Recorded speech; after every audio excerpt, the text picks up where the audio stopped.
It's Friday. It's the last working day of August. I can't believe how August has just flown by. But it's Friday, the 30th of August. Welcome to TDA, the day after, your favourite news platform and the home of popular culture as defined by the culture. And as always, I look so good. I look really cute today. You do. I feel like my skin is like, it's very bronzed. Curls popping. Amen. Amen. Wouldn't you do it? As always, your favourite shade queen, my own royalty. You just go ahead and introduce yourself, girl. You're not guessing anymore. I mean, y'all know me. I'm not really a guest no more. Back again. On time. Sarah is back on time. And I'm glad you're back because the boys left us. They left us for dead. Brent is here. Yep. Eman. And Sarah's, yep. There you go. There you have it. And I'm glad because today we're going to talk about black men and how they hold the family up. Oh, how they hold the family up. Or don't. Or don't. Or don't. You know, I just want to say, or don't. I don't want to sound don't. I want to trick people to watch it long enough. Then I'll give my raw opinion. Tune in to think what we actually think. Thank you very much, Sarah. Yeah. So look at the boys running scared. The one time they needed to actually, like, you know, hold men's point of view down, they're not here. And as we know, Brent is not like those other men. I call better word men. So this is going to be a wholesome, lovely conversation, but you guys are more than welcome to join in, call in, don't call in, Discord in, please. Right, Brent? Straight. Thank you. So Discord in to join in the conversation for our topic of the day. It's going to be about the Cam Newton situation, but we're very happy to hear all thoughts. Obviously, just be respectful when you call in. To be fair, if you're not respectful, I'll just get up and cut it off. So, I've never done that. I do look forward to the day I get to do that. I wonder who will get me to that point. I think that would have happened at the beginning. But now I don't care about a lot of things. So unfortunately, I think that time has passed. I feel like if Kevin didn't get you to that But that's point. the thing that I feel like it would have been Kevin. But in the early, like I don't care anymore. Yeah, you don't care. Yeah. Do you know what I mean? Like I don't care. So I thought, the time is gone, unfortunately. I did look forward to doing that one day though. But never say never. Enough. Beep, beep. I know he's a doop, doop, doop, doop. Anyways, how are you guys doing though? Great. Yeah? Good. Have you enjoyed your time in London? I love London, actually. I love London. Everyone's like, why are you always there? Like, Would you ever go move somewhere here? else. You know what? I thought about it my last trip. I'm like, let me just move there. But everyone's like, you enjoy it so much because you don't live here. Yeah, because like, you're a visitor. You have it in doses, which is why you like it. Yeah. So, but then I think it depends, actually. I think if you lived here, I think it depends. If you lived here and what you were doing while you were here. I also think because I come on trips, everybody makes time for me. Yes, and I'm that not is a real thing. Yeah, I'm not working, so I'm not in the day-to-day. Like, yeah, that is a real thing. Coming here in the mornings these last 2 days. Yeah. I'm like, oh my God, like y'all get to it. Like I feel like everybody's. No, yeah, everyone just works. It is a very working, because sometimes people back home, I say back home like Nigerian stuff, but like back home, they don't understand how we don't see each other all the time. Like they're like, oh, like you're in Kent, they're in Kent. You're in London, they're in London. Like, how do you guys not see each other all the time? But it's like... Even different ends in London is crazy. I'm realizing. It's very crazy. Like, if you don't live in the same area as somebody... No word. Because I went to see Maverick City and Kirk Franklin on Monday. And it was in Wembley. It was a trek. And I was like... Let me tell you about Wembley. Oh my God. No, but I was like, this is long distance. It is. If I was with a guy who lives in Wembley and I live where I live, it's a long distance relationship. I was just about to say that. You took the words out of my mouth. We last time decided to do recess at Wembley. Oh yeah, at Box Park, and like somebody just randomly called us. And mind you, we were in the best position we could be in because we were central. We weren't even like south, east, nothing like that. So we're thinking, it can't be that crazy. It was. Why did it take us an hour and a half? It's mad. To get from central. It's mad. To Wembley. It's mad. I've never been Wembley. I've never been to Wembley. So that was my first time, and I drove, and I just said, "This is silly." And this is a city where driving as well is probably the only city or a few cities where that's actually a bad idea. Like usually if you drive somewhere, you're getting there quicker. But then it was the same amount of time with public transport. And because it was Carnival Monday, I was not going to do, I was like, I was not going to do it. I was just not going to do with the crowds and all of that stuff. And I just can't, and I like comfort.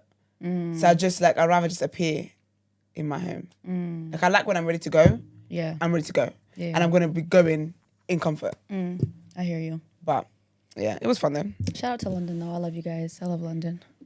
Well, I'm glad somebody does. I'm joking. I do like London, guys. I'll be back. I think it's a summer thing for me. I'll always be back in the summer. Yeah, it don't come in winter. But then you live in Canada, so you guys' winter's crazy. It is, but like I can't do the gloominess out here. I've been lucky every time I've been here in the summer. Not gloomy in Canada when it's winter? Oh yeah, in the winter, but I feel like you have more sunny days than cold days, or more warmer days than cold days. I don't know what it is, but like the snow, to me, it don't bother me. So like going outside seeing snow is all right. I feel like even with the snow, it's not as gloomy as out here. But here is gloomy though. Like, but I think London's just got a dark aura to it. It does. I'm not gonna lie. I think it's the blood of the ancestors. I genuinely believe that. That's why I can never come home. Like we will never win a football. Like we can't. You know what? I feel like that's. It's such a like honestly, yeah. The energy here is dark because even when you like anywhere you go, like going on holiday is just the best thing from London anyway. But even when I was in Manchester, it was just not London, and I was just so happy to be there. Really? Yeah, that's like right Manchester. Here. Yeah, and the energy is different. It looks different. Yeah, it just felt a lot lighter.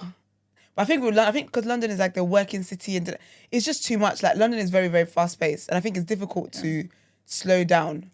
Like the only way I could slow down was to not leave my house for 4 weeks. Well, I left my house. I went to the gym, but like I literally had to like physically slow myself down because I don't think that living in London allows you to do that. Sounds exhausting. I'm not gonna lie. It is. I think that's it. I think London is exhausting. So whenever you go on holiday and stuff, or you go somewhere else, you're able to just be. Yeah, New York, London. There's certain cities I don't know about living there. It seems. I want to go to New York. I want to go to New York. New York is fun, but you don't live there. That's why it's fun for you. That's why it's gonna be fun for me. Exactly. But yeah, Brent, how are you then, Ray? Sir? I'm alright, thanks. You know, you occupy a special place in Danielle's heart. Me or Sarah? All the cameras on Sarah. Me? Hey Danielle, why? What do you mean? First of all, no, sorry, 1 second. What do you mean? Well, the camera's on Sarah. When have you? Don't you slip sometimes with the camera? You should know I'm not talking about you because you know. Why would I know? Well that I do have a. Daniel does have a special place. It's a default for you. Yeah, but I thought something happened, which is why you said that. Oh no! When did Danielle met Sarah to be having? For your I told Danielle about this. So no offense to you, Sarah. No, you got a special place in my heart as well. Because you but could I need see to the know camera. when Danielle met Sarah to be having special place. So Danielle's just issuing. She watched yesterday. You have to tip it up a bit. Oh, okay. Yeah. Because I'm like, so Danielle's just issuing special places in her heart. Well, Danielle, I didn't know you had place in your heart for everybody. I don't want to break it. She had a tiny bit. I'm actually jealous. Where you weren't occupying it, obviously. So I'm always okay. Don't you dare. Okay. For Sarah, is it Sarah or Sarah? To be honest, everybody says it differently. I'm cool as long as you don't call me like Sierra or something like that. I've heard that before. What is it though? Okay, in Arabic, in my language or dialect, it's Sarah. But nobody ever says that other than Sudanese people. Everybody calls me either Sarah. I've heard Sarah. I'm cool with that. Whatever. I think I go between. I'm cool as long as it's not like a completely different name. I've heard like variations of Sarah, like people just do that though. And I'm like, that's not my name. That's like a completely different name, but it's cool. You speak Sudanese? I speak Arabic. Oh. Sudanese dialect of Arabic. So I understand some countries, but some of them I'm like, you're speaking Arabic, but I can't understand you. I'm not gonna lie. Straight. Yeah. But why did? Well, yeah. Why does Danielle have a? Yeah. Obviously, she tuned in yesterday, innit? And she liked your opinions and how it is that you held your own, you articulate. You had a breadth of knowledge across different topics and whatnot. She's looking forward to seeing you this evening Tonight. Can't wait to see you, girl. Straight. Danielle was lovely. She is, and she's beautiful too. She's gorgeous. Absolutely gorgeous, babe. All right. Good morning to everybody in the chat. Divina, FN, Kamani Brown. I think that's the first time I've seen you. Chris T, Timmy, Fernan, Chris Ogun, TJ, Nightfall, Dr. Amani. Hope to see you a bit later. TJ too, I guess. I think it's TJ I'm talking to on Discord. I was meant to text Dr. Amani to ask if she's coming actually. Is she definitely coming? Yeah, with a couple of friends. Wonderful. See you later, girl. Priz, Everest, Charlene, Bells. I think that's the first time I've seen you. Quad Crow, Mel, Pumpkin Spice, Mel, and listen. all things nice. I woke up thinking about them cakes, Obviously, I finished it now. But I woke up I don't know why. I woke up this morning. I just thought, Mel's cakes. Sign up for good cake. Beautiful. Greek, Enoch, Star Crow, D. Charles Mack, Mirrored Semra. Izzy Bambino. Abimi Klein. Imi Snow Globe. She says you look lovely, girls. Oh, thank you, darling. Black thank Rob. you. He said you look lovely, girls. Is Emi coming tonight? She didn't RSVP. Okay. Terrible. You'd expect for her to RSVP in it. For her to be there at every single one. Terrible. Why every single one? You don't know her schedule. Because she's family in Look at it. her life. Nah. Big up Emi though. That's not how it works. Talented babe. Pick up everyone. Well, I'm joking. Not everyone. I'm playing. Akuya, DCF Mooks, Von, Curtis Jackson, Supermalt. So what's the poll about? There's no context here. What we saying? Are they part of the problem? Who's part of the problem? The title of the my stream says Dysfunctional Black Families. Are Cam Newton and Nick Cannon part of the problem? I managed to watch the clip. It was 8 minutes long. Is that the right clip? Yeah. All right. Chijoke and everybody else I didn't mention. Gin and Gist. She can be there this evening. Oh, is she? Okay. Yeah, I seen her in ages. I told her to just come in jeans, man. In jeans? Yeah, as opposed to a dress and stuff. I thought. Yeah, but you know what Gin and Gist though? Let me tell you, because you know men don't know. Men don't know. You can definitely wear jeans, but wear a light top because that vault is hot, sister. That vault is hot. They've worked on the AC very well. From last time. And where you were cool all the time. From last, because I was half naked. All my legs were out. To be honest. Banging picture. Gosh. How were y'all able to do that? Do what? Like y'all don't feel the cold? I don't feel the cold though. It depends where though, because Yeah, everybody's Cardi B said, different. Bad bitch never gets cold. It never gets cold, but it's different though, because my girl, she doesn't get cold up here. She gets cold down, like on her legs. My legs can be out. Yeah, I don't get cold. on my legs. I get cold up here. I get cold up here. Yeah. But so that's why I had a long sleeve top on. Mm-hmm. So I had a midi skirt. I didn't feel cold in my legs, but then where's my bones are hurting? Anyway, it's so for another day. Mm-hmm. And then my top. But then with that, it wasn't bad because I drove, going to Uber, Like, I'm not outside. I'm not Fox. I'm not outside long enough for me to feel cold. Yeah. And it's not the dead of winter. Dead of winter, no, actually, it depends. Speaking of foxes, I saw my first London fox yesterday. Oh my God. The first one? They need to start paying rent. The first one? Yeah. That's good because I see multiple Oh my every God. day. When I saw one, They're so ugly and so oh disgusting. my God. I think I even saw it like run into somebody's crib. Like, Yeah, that's through what a they do. little. It Foxes found the have littlest hole. I was just like, oh my God. They're big. That's a cat or like a dog, basically. You don't have any foxes where you live in Canada? Not that I've seen. It was huge. I don't know if it was abnormal. In a city or you live? No, I live like in a little suburb, like a small city. So what type of wild Not animals small, in the night but- come out? Or like deers and stuff. Yeah, like if you're driving at night, you'll see a deer. But we have like a lot of skunks. A lot of skunks. But foxes to me are scarier. I was Foxes shook. are scary, man. I don't like them. I was shook. One of my neighbors used to feed a fox. And I just thought, anyway, I'm not going to talk about her because... If you see a skunk now where you live, are you going to be a bit startled, Esther? A skunk? Yes. Absolutely. That's why she's moving like that. Because there are no foxes where she lives. Yeah, and she's saying it's scarier than a skunk. Because you see skunks all the time. Yes. Also, Okay. skunks to me, they're scarier because of like what they'll do to you. Like I'm not trying to, if a skunk like sprays me, like I'm not trying to deal with all that. I don't know how scary the actual skunk is. When I tell you, I just saw like this dark figure just scurrying. And I'm like, what the heck is that? And they're like, oh, like you've never seen a fox before. I'm sorry. I've actually never seen a fox in real life. It was like big. I was like, oh my God. They're like, yeah, like they're everywhere. Like, girl, like they weren't bothered. Like they were so unbothered. And I was just like, You must have been feeding them wherever it is that you saw that, because one's over there like a sky and emaciated. So one thing, Almost dead. you told Gin and Gist to wear jeans and the TMB hoodie. TMB hoodie? Do you hate her? I may have said that time ago, but She would've boiled. last time I told her she should wear jeans would've and passed out. a nice top. nice top, heels, jeans. Yeah. I think you can do. I don't you think can I'll be dress honest up with you, I don't jeans. think you need to wear heels like that. If I wasn't going somewhere before, I was coming in trainers for sure. Don't come wearing Yeah, heels. but we're like, Whoa, I'm so sorry. Good thing we're having this conversation. it's not like, it doesn't I necessarily have read to be a heels the thing. email. What did it say? I was totally gonna come in heels, not like crazy heels. Elegance. You can wear trainers elegantly. You look elegant right now. No, You don't need a Cinderella dress to be elegant. What were you gonna do? You don't have to. I mean, you can wear heels if you're comfortable in them, but I mean, I'm gonna wear heels anyway. But I don't know how. The next one, and the one after that, and the one after that. I don't know how to do it in between. Like this is what I'm wearing right now, guys. I don't know how to do anything other than this. I'm either gonna do this or like I'm gonna do it. Okay, not too much, obviously. I'm not. But gonna you can wear overdo nice it. jeans and a nice top and trainers. Yeah, I don't care. Don't change your mind now. You decide to do what you want to do. This come true. I gotta commit to it. Yeah, but I hate being that person that's like, wait, what do you No, like? no, they're gonna be other people just like you. What do you mean? I was about to say, like you. What do you think is worse, being underdressed somewhere or overdressed? Oh, I don't mind either, because I go with my flow.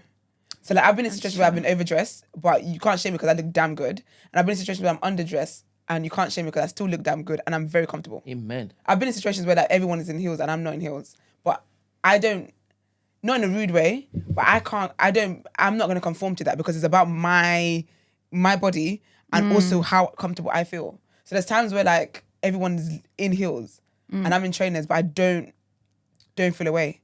And there are bare places in the net for you to take nice pictures. So what you're coming with, you're gonna get good value. My last picture on Instagram was at the net. Obviously, I know. It's a banging picture. Let me show Load it you up. something that's Oh, I'm going to load my picture up. No. Won't do that. What a hater. Oh, you want to do it? Don't load it up. No. It's an exclusive.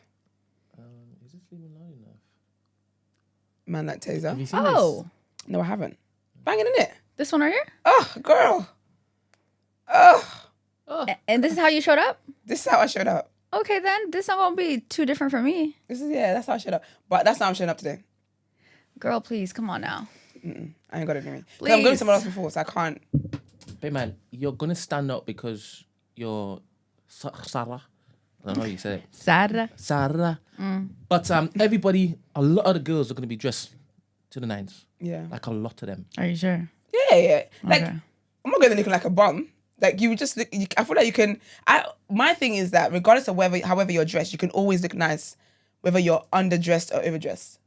Yeah. Because I could go somewhere where everyone is dressed up and I could be in a hoodie and leggings, but my aura and the way I look, my prettiness, my beauty, whatever else is what will, like, I will always look nice. Yeah.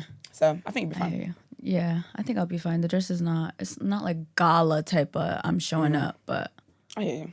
I don't know how to do the in between. Noreen said she didn't get a confirmation. Hmm? Noreen said she didn't get a confirmation. Email. Did she message me? She put it in the chat. As in this chat here. She just mentioned that. What, as in for the confirmation? She, What's that? Okay, carry on. What's the thing about Taser? Noreen, you can message Brent separately. Okay, shout out to the chat. I'm gonna definitely show up overdressed if anything. I'd rather be that. No. And everybody say hi, by the way. To who? No, I mean like tonight. Oh, Because Yeah, there's some make people I yourself don't know known what to people her. look like. Yeah, Yeah. so say hi. say hello. Yeah. Who's UK World Star Daily? How do you know I was half naked? I didn't get it. Was UK World Star there last time? that's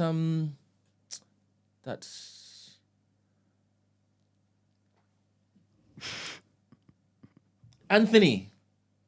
Was he there last time? Yes. He didn't see me. He was coached with Marks and them, But he didn't see me. having a great time. Okay. His wedding ring off. Allegedly. Noreen said she did. Allegedly. Noreen said she RSVP'd. But anyway. Yeah. Okay, can you play that, please? Yep, thank you. Oh, never mind. She said she's got plans. Oh, she got plans. Noreen is jokes. Did she check her junk? I don't know. I'm not Noreen's PA. Well, you've been speaking for Noreen. Tell her to check her junk I'm mail. just speaking Tell to her the chat. Tell her to check her spam. It's too late. She's got plans anyway. I'm tired of this conversation now. So, did she say that she wasn't coming because she's going to take up somebody's space? No, I because can give it to somebody else. No, You've been because- asking for plus ones and stuff. Oh. Even Emmanuel's asking for plus one. oh, who? His brethren. Moses. My son Moses is already on the list. Can we press play on the Taste Black? The way you think he might only has one friend is baffling to me. No, he's got 3. Moses, you, and Stephen. All right, let me play this. How you gonna answer it? But that's what I want to ask. Bit low. It's What's definitely more low. important to you? Your character or your It has captions. Oh, I love You know what I Mia. mean? She's so cute. Swear. Okay, what's your character? I'm so sorry. You're gonna start that again. Can you pass me headphones, please? Actually, I'm Sarah. Sorry, I don't babe. even know if the headphones will be enough. You know, it's really, It's very low. I think if you just big it up, it's fine. Big up Taser, though. Captions. Yeah, big A up wonderful Taser. black father. Yeah, very nice as well. Nice guy. Is it nice to look at? He is, isn't it? Yeah, he's handsome, Oh, but he's I meant good like looking. Yeah. he's cool. He's a You don't look Yoruba. away- in person. You don't have to look away when you look at his face. Definitely not. He's a Yoruba Nigerian man. They do that. All right, let me just start this. Next Okay, it's question. better with the headphones. Ooh, this is a bit deep. I don't know how you're gonna answer it, but that's what I want to ask you. What's more important to you? Your character or your reputation?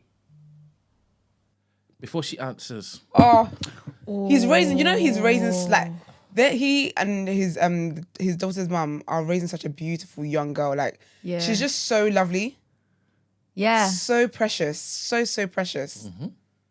Yeah, she seems like she's gonna be something for real. Nah, she definitely will be. She's so intelligent, always reading a book, witty like her dad. Like, I love watching stories about her. Like, it's just so precious and so beautiful, man. Big up Taser every single damn time, man. Yeah, he's doing a great job. It's before amazing. she answers that question, I want Yeah. you to answer the question. So what's more important, your reputation or your character? Character, always.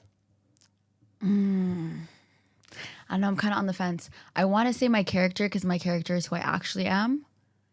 But then how many people are going to experience your actual character? More people are going to hear about your reputation. And like at that point, do it really matter if it's accurate or not? I don't think so. Not everyone's going to be like, oh, I know her for real. She's not really like that. Or I know the real story that didn't really actually happen. Everybody just hears something. And that's what it is, you know? It's a good breakdown. So, what's your take? What's your My answer? take He is said after all that. after all that, girl, what is it? Reputation. Interesting. So, suppose you, in your youth, had a reputation for, being a round-the-way girl. I'm not gonna lie. Reputation is one of those things you only get one of them. It's hard to kind of change it. So, for you, most important thing is to be remembered as an around-the-way girl. Interesting. Oh, sorry. About as a roundaway girl? Yeah. Wait, is that a hypothetical question? Because that was never me. Well, you know Brent. When does Brent ever ask a question and stuff? Yeah. Run it back. So the question is, which is most important, your reputation Yes. or your character? Oh, you're saying like if people think that's what I was when I was younger, I'm always gonna be that to people, not actually. That's what's most Okay. important to you. Yeah, that's why you have to be careful. I'm not gonna lie. Anytime I'm talking to like my younger cousins, any younger girls, that's always what I say to them. You got to be careful because whatever you do is gonna follow you forever, and you're gonna have to be cool with that. Not everybody's gonna want to hear your story about why something happened, why you did something, where you were in your life. You were immature, you were young, you didn't know better. It is what it is. So funny when it is we have certain guests, you can tell that the dilemmas just keep coming in. Got 2 more now. Oh, good. 2 more now. All right, this is a girl show. So let me play what this lovely Lovely Mia. Let me young see. lady said. She looks like she's really thinking about it just as so well. sweet. Yeah. Do you even know what that means? Swear. Okay, what's your character? My character is like how I act, and my reputation is how I did act. What? Hey! How I And no, act. that's lit. Hey, I just had a proud dad moment. That was sick. Alright, so what's more important? I think my character. Or how you act, not how you acted. Yeah. To be fair, yeah, because people shouldn't judge you for basically your past actions, right? Yeah, But they can. They can, but I don't think. Yeah, but I wouldn't care. Ooh. No, because if it's happened in the past, then it's happened in the past. But they should give you grace, forgive you. Like, if you're gonna keep on bringing it up, then What can I do? yeah. But okay, so one thing I've realised is that I understand bringing things up from the past. It can be annoying, but remember, are you changing? If something is bothering me, No, but if I'm still doing it. yeah, can I still speak about it? But if I'm still doing it, then technically it's not past. Doing the same thing. Yeah. What a babe. Too smart for me, man. Use your expression. So when I see stuff like this, I'm like, all right, cool. You know, maybe having a little son or daughter might be Might all not right. be that bad. You know, do a little mental Do you know ghosting what? back and Do forth. you know actually someone in the comment, I think it was Lisa, she said how, and I was meant to send it yesterday, I forgot.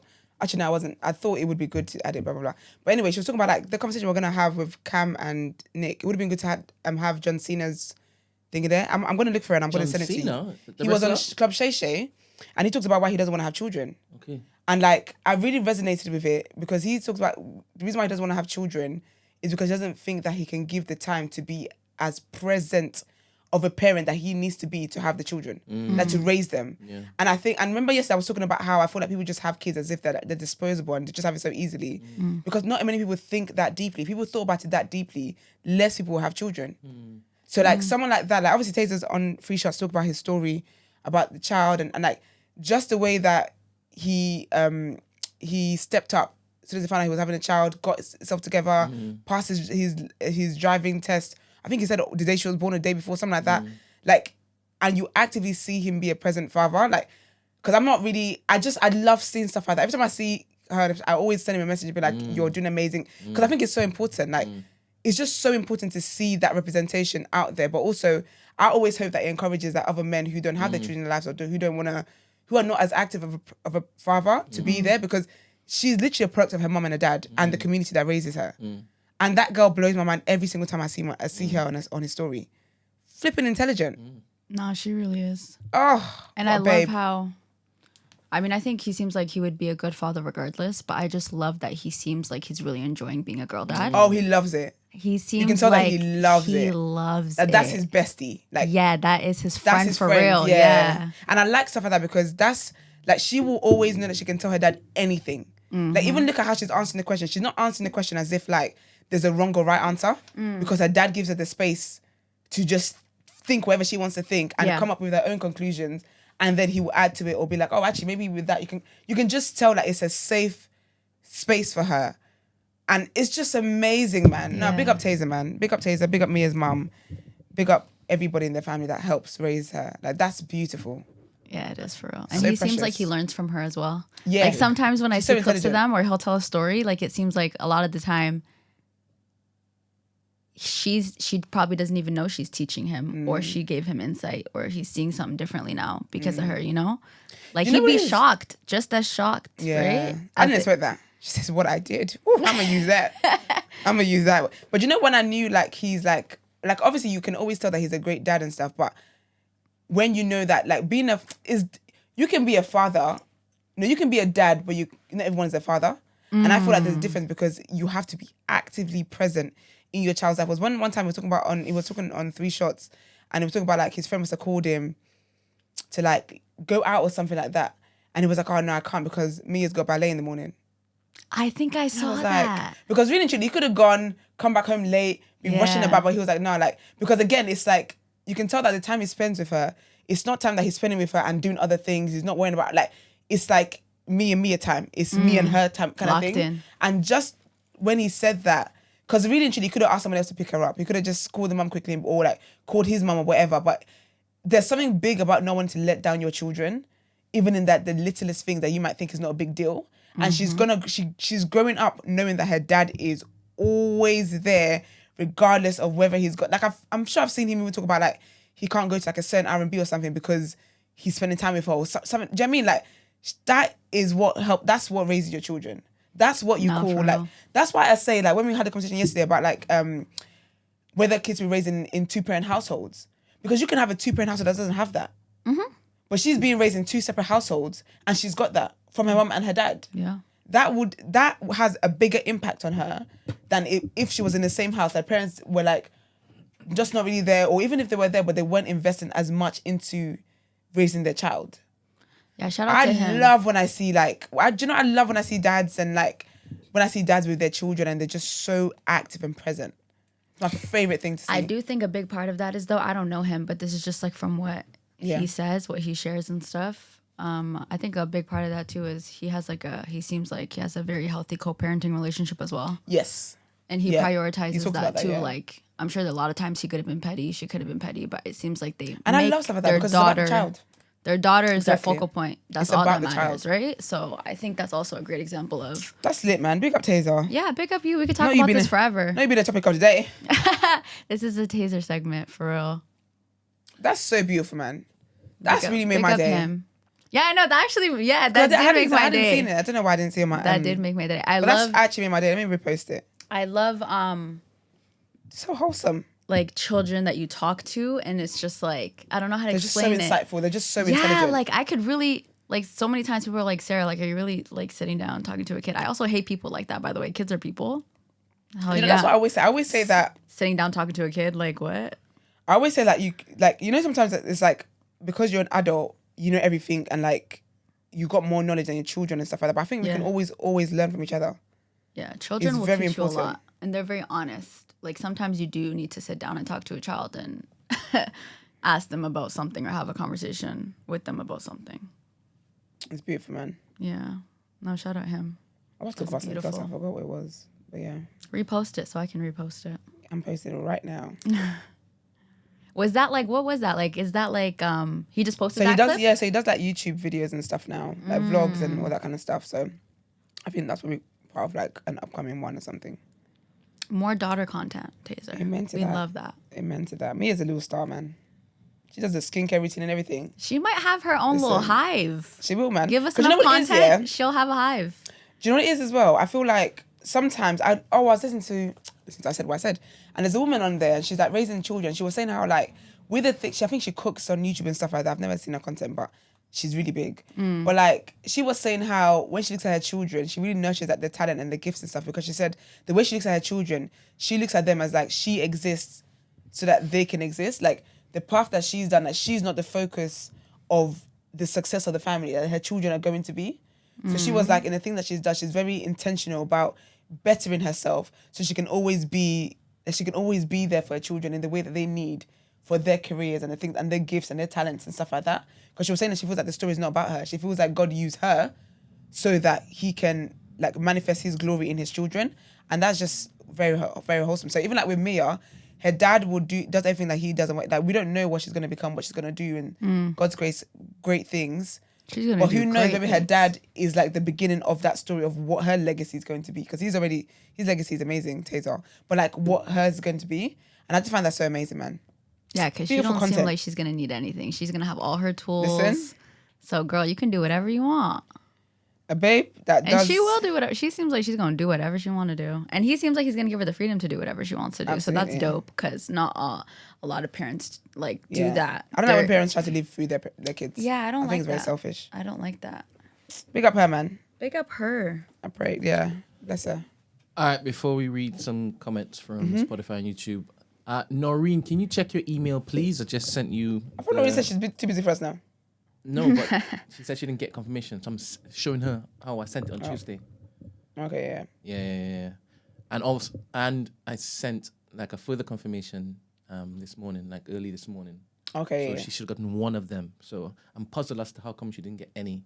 Oh, yeah, hence, yeah. hence me saying check her junk or her spam. I want to know if Okay. it ended up in there. Anywho, there's some Comments, Yeah. From the There are community. some comments. Let's see what y'all been saying. This on Spotify? Where's this one? Spotify and YouTube. Wonderful. So TT says, TT left a couple of comments. I'll read all of them together. I said most black, oh, this is that E-man. Yeah. He said, big up TT though. I really appreciate you calling and stuff like that. It's absolutely amazing. Big up you, babes. TT says, I said most black billionaires in Africa are from South Africa. Yes, that country that you claim has so many poor black people. I said black, E-man.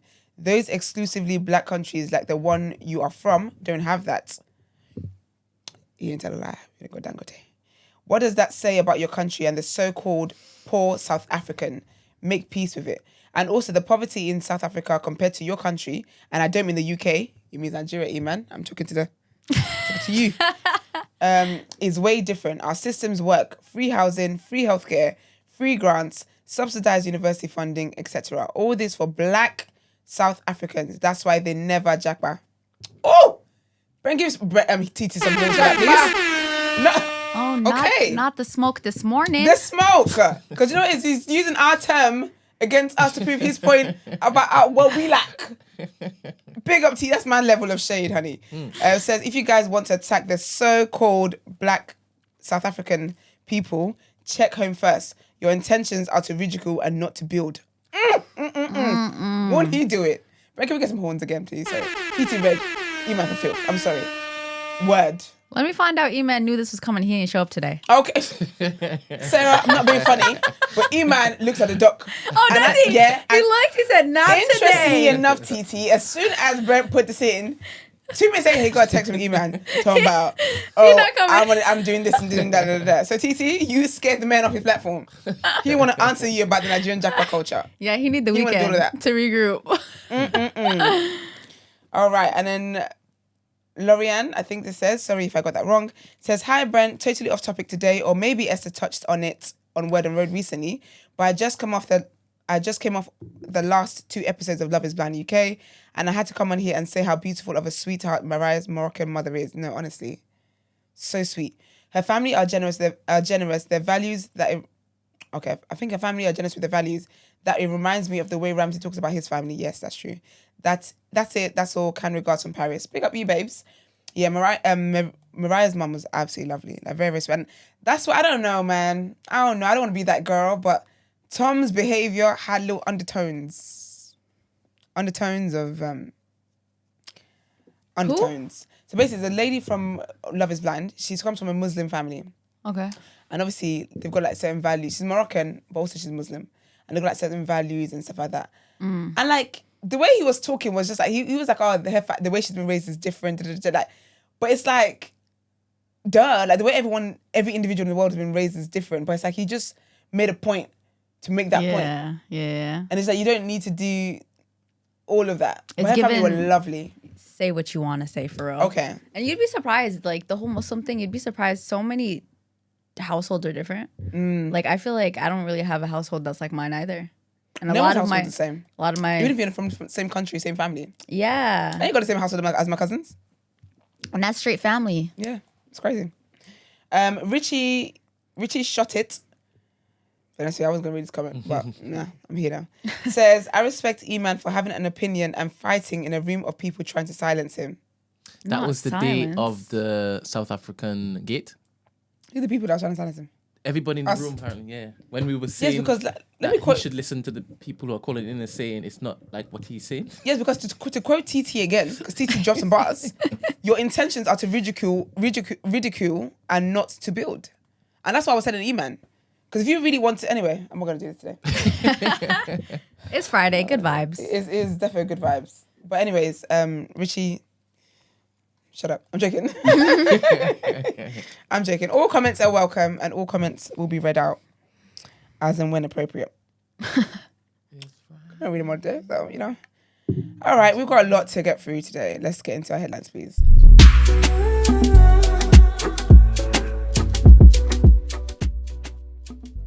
Burst my eardrum. I want to be able to make tonight because I'll be...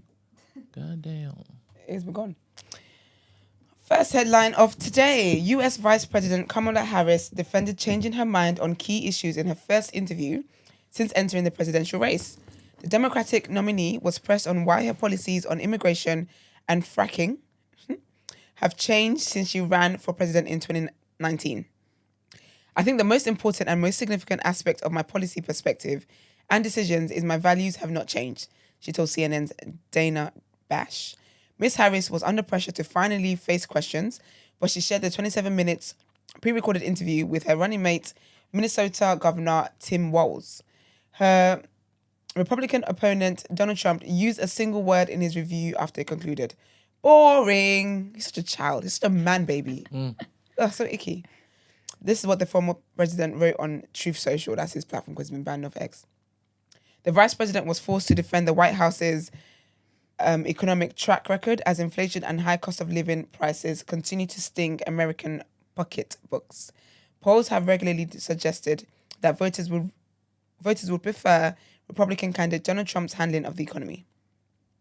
Our next headline Sir Keir Starmer has provoked outrage from senior Tories and political grandees for removing a portrait of Margaret Thatcher from inside 10 Downing Street. Just 8 weeks after he moved into number 10, it has been claimed by his biographer that he found the £100,000 painting commissioned by former Labour Premier Gordon Brown unsettling. But his removal of the portrait has been condemned as vindictive and petty by Tory MPs and prompted calls for the Prime Minister to return it to its place inside number 10, inside Downing Street. Sir Keir's apparent snub to Lady Thatcher, Prime Minister for 11 years from 1979 to 1990, is all the more remarkable because just months before the general election, he lavished praise on her in a newspaper article. In comments furiously attacked by trade union leaders and left-wing Labour MPs at the time, Sir Keir praised her for bringing about meaningful change in British politics. Our last headline in this segment. A government scheme to use vacant military land for new homes was quietly shelved 2 years ago without a single house being built. The plan was meant to deliver up to 10,000 new homes, but came to an end after the Ministry of Defence, MOD, withdrew most of the chosen sites from the programme. Earlier this year, the MOD identified further surplus brownfield land that could be used for almost 35,000 new homes. But the BBC can reveal that none of the land has yet been released or sold by the government either. Labour put housing front and centre of its general election campaign and pledged to deliver 1.5 million new homes in the next 5 years. On Thursday, Housing Secretary and Deputy Prime Minister Angela Rayner said house building had been held back by a failure to make sure the development system is working as it should. She was speaking at the launch of a new team of planning experts that will be deployed to potential housing sites to work through blockages and local issues. Let's get into our What You Saying topic of the day. I just clocked you asked me who UK World Star Daily is. I don't know who that person is. I thought he said it was Anthony. Urban TV. I thought so. I thought maybe he changed the name. No, I don't think that's the same person. Oh, unless they want to participate in the chat or not be seen participating in the chat. Yeah. Well, anyway. Oh well.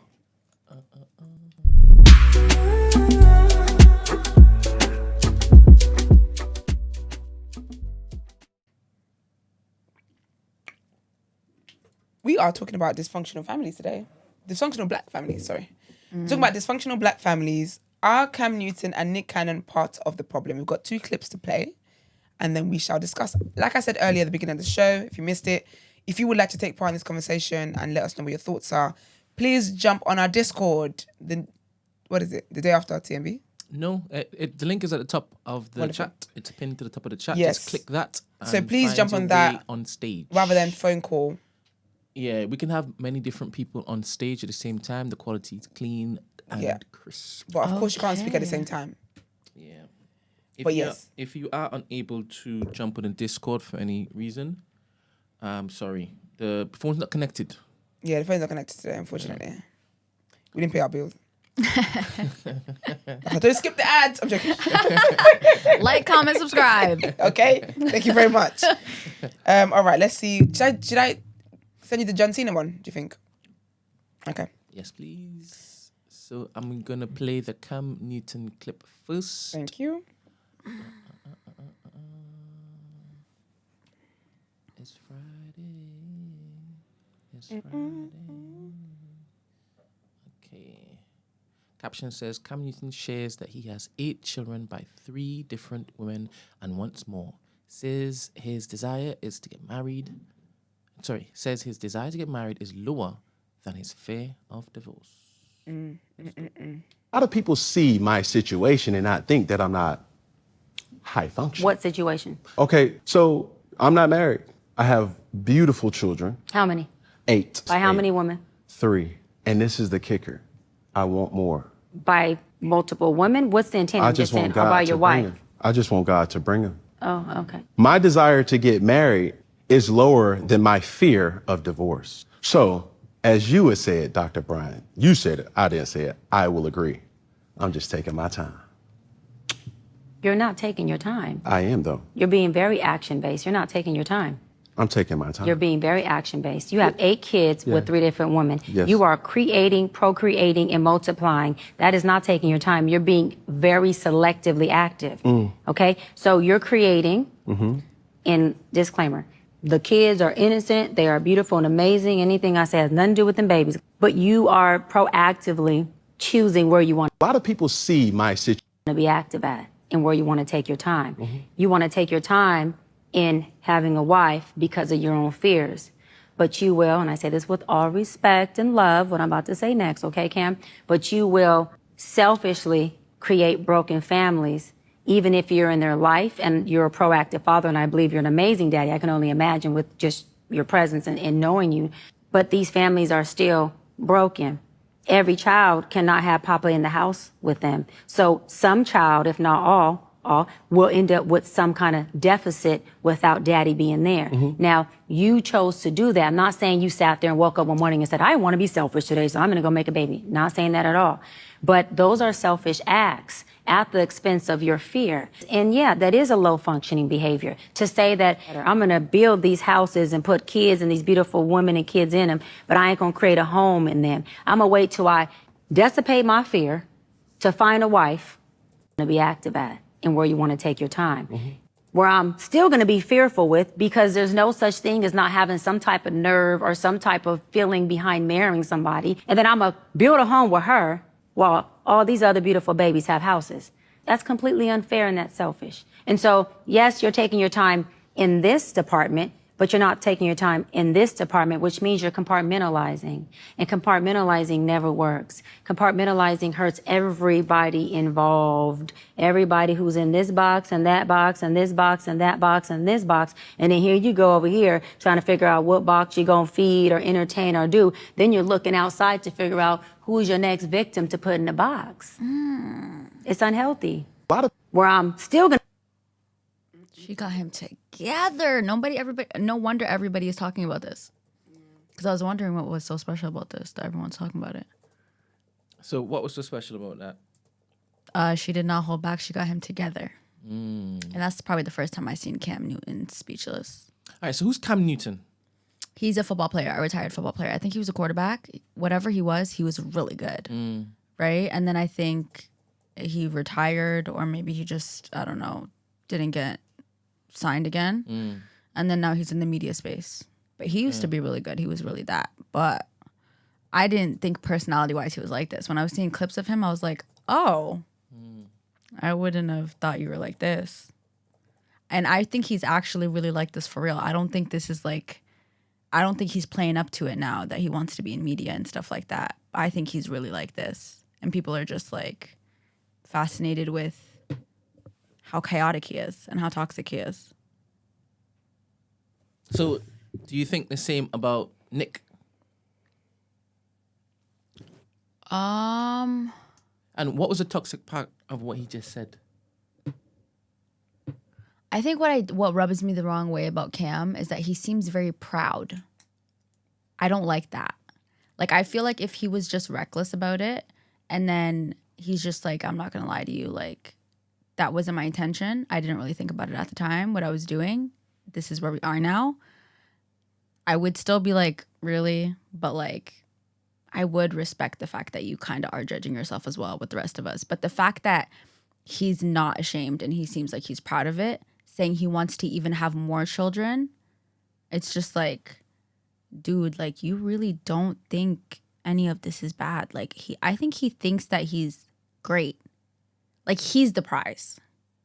Like, if he were to select you, you should be happy that he put you in a situation like this.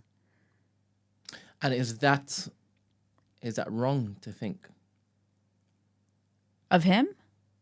If a woman thinks that if they're picked by Cam Newton, is that wrong to think that they've hit the jackpot? Depends on what you value, I guess. Depends on what you care about. I mean, don't seem like his baby mamas need anything. So if that's what you care about, seems like he'll be straight. But I mean, if you actually care about the welfare of your kids, like mentally, and like how your kids are going to come up and stuff, other than are they going to be straight? And I'm guessing she knows him, right? So maybe she has some inside information about how it is he's present in their lives. But do you think it's possible for a man to have 8 children by 3 different women and be present enough to keep a functional household? Let me tell you something. I don't even think a man Functioning. can do 8 children in one house and be functional or be present. So it's impossible in your mind. Yeah. Like growing up, I just have a brother. It's just me and my brother. And all of like my cousins, people around me, I grew up in big families. And I was just like so like surprised of why my parents decided to just have 2. And when I asked them, they were like, financially, of course we could have done it at the time, especially back then. It's not like now. We definitely could have done it. But we actually cared about how we were going to bring y'all up and how we were going to raise you guys. And we wanted to pour into you guys equally and properly. And it's not just about you're fed, you have school clothes, you know, it's not just those 3 or 4 boxes. There's so much more to that. So it's just like we just decided we got 1 and 1. We're blessed. God is good. And let's do it the right way. So I feel like when I hear 8 and 9 and 10, I'm like, whoa, even in the same house. I'm like, how? In the same house. Talk to me. Even in the same house, I feel like that's crazy. So if he just had one woman and had 8 children with that woman and he lived with that woman, you would still be like, nah, that's irresponsible, bro. I don't know about irresponsible. I think I'm speaking from a place of privilege. I am so, so blessed. I have like, for example, I have an amazing dad, amazing mom as well. But I don't want to say I couldn't imagine sharing my parents with that many siblings. But I do think it would have been a different experience. I do think like you're spreading yourself very thin. I have 4 siblings. Okay, 4 is not 8, but how do you feel about the 4? I'm all right. Do you think though, like 4 and 8 would be a big jump though? I'm talking about like 4 to me isn't crazy, by the way, guys. I'm talking about ridiculous amount. Like I'm talking like I've heard 10s, 11. I think I even know someone who has like 13 or something like that. Yeah. You know, I'm talking about those type of numbers. Yeah. But I think the same house is a bit different.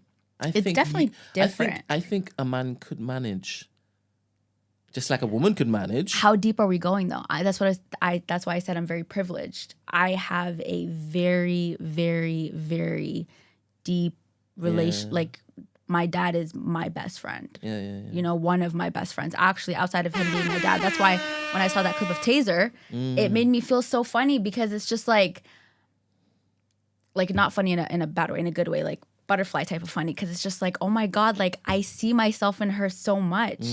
And I know what that's going to feel like. I know how her journey is going to be down the line. Me now at 30 years old, I know if they're like this at this stage, I just know it's already just going to go up from here, right? And it's just like, how likely are you to get that type of one-on-one time, that type of your parent pouring into you, if there's also all of these other cups that they got to pour into? You know what I mean? And kids need attention. Like as much as we think, oh, I have to be straight, my money has to be straight. More time, kids don't really care about all that. Like they want time. They want to feel important. They want to feel like they matter to you. They want to feel like they're the only person in the world. And you have to be able to fulfill that part of them. So I don't know if you can do that when you have all of these kids. Or do it properly at least. Like I feel like you're going to lack a bit, even if you might be 70%, you might be 80%. You could be 100 if you weren't giving someone else this little 20 here or 30 here. You know what I mean? So I just feel like that to me, 8 is a little mad. I'm not going to lie. Fair. Esther, thoughts on that clip that you just saw? I think it's a good clip. I like the fact that she challenged, because I find it interesting when people say they don't want to make that commitment for marriage, but you're making commitment to have children. I think that having children with someone is deeper for me personally than having getting married.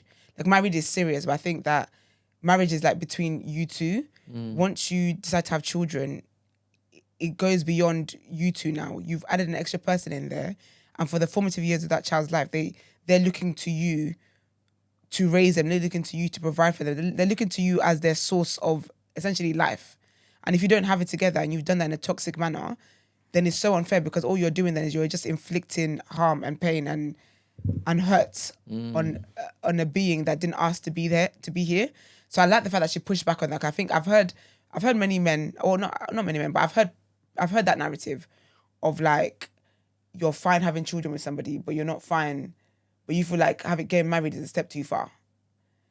I just don't understand that kind of logic. And I think that he is 100% part of the problem because he's intentionally forming broken homes. Like, it's different when you're with somebody and the relationship doesn't work out and then you end up breaking up and then you meet somebody else and it doesn't work out. That's different. However, when you're intentionally going into situations knowing that you don't want to be with these women, and that's the same in the canon, you know you don't want to be with these women, but then you're having children with them. Like, children are not just a trophy for you to collect. They're not just something for you to just say that, oh, I've got 10 of those, I've got 12 of those.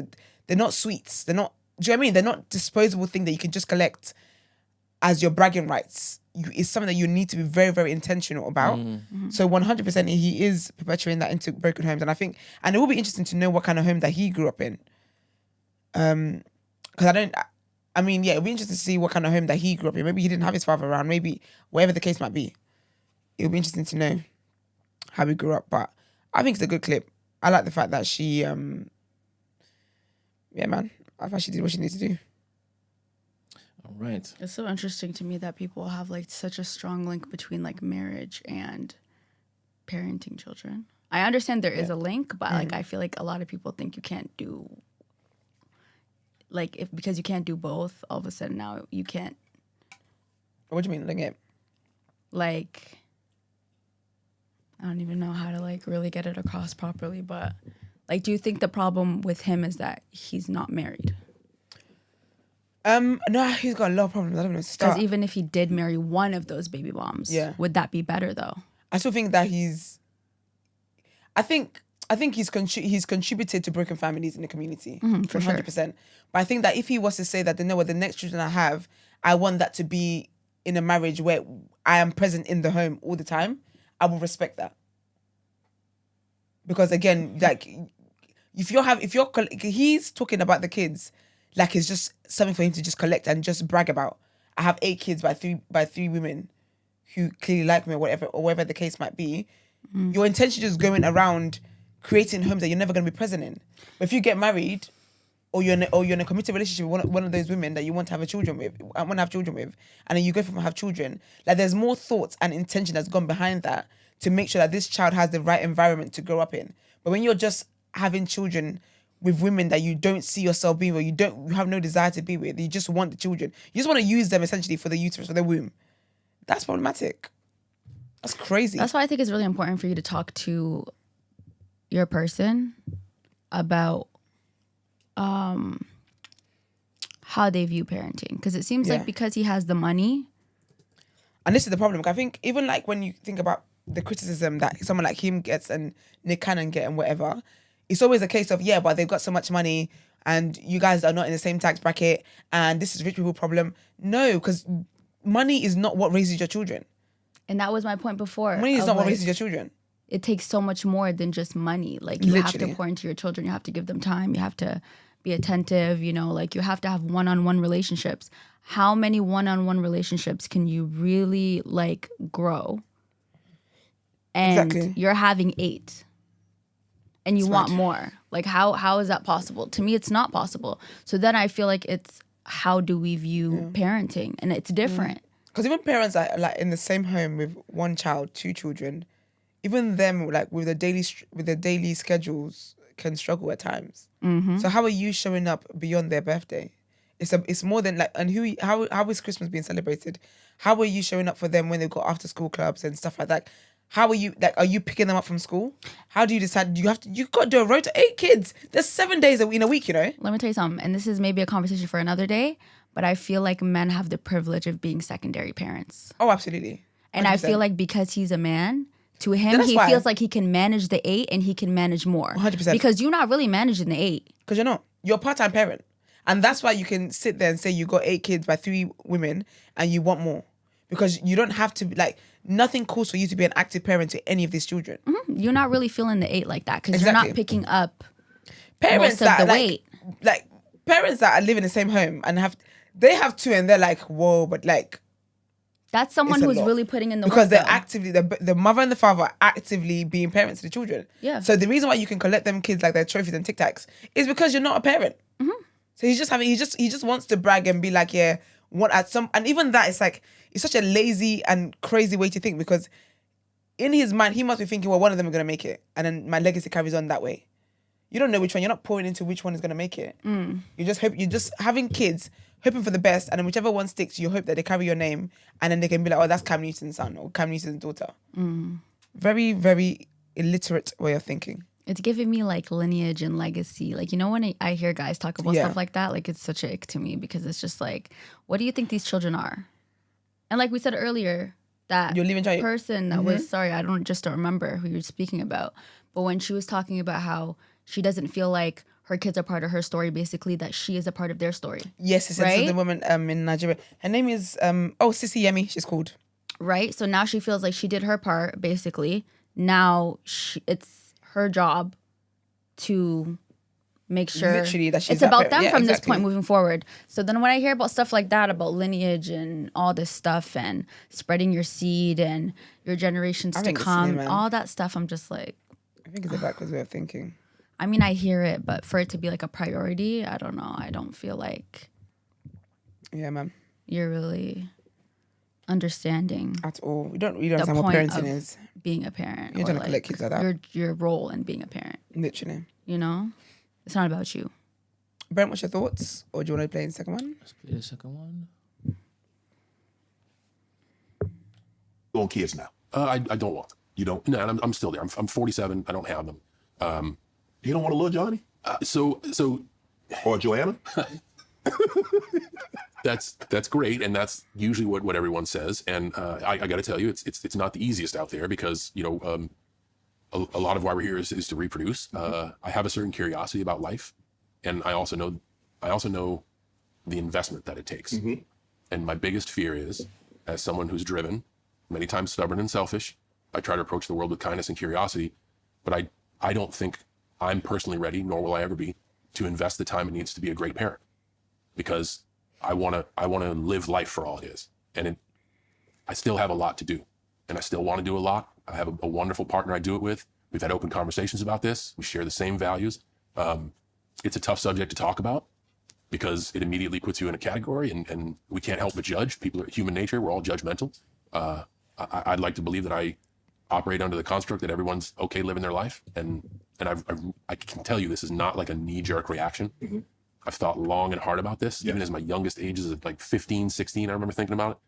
My opinions only hit that gray area during emotionally difficult times. And I'm very happy with where I stand. I have a lot of joy and fulfillment in my life. And that's pretty much where I stand on that. Was that a difficult conversation to have with your wife? No, it was actually, I learned from every scenario. Okay. And I've learned from my past.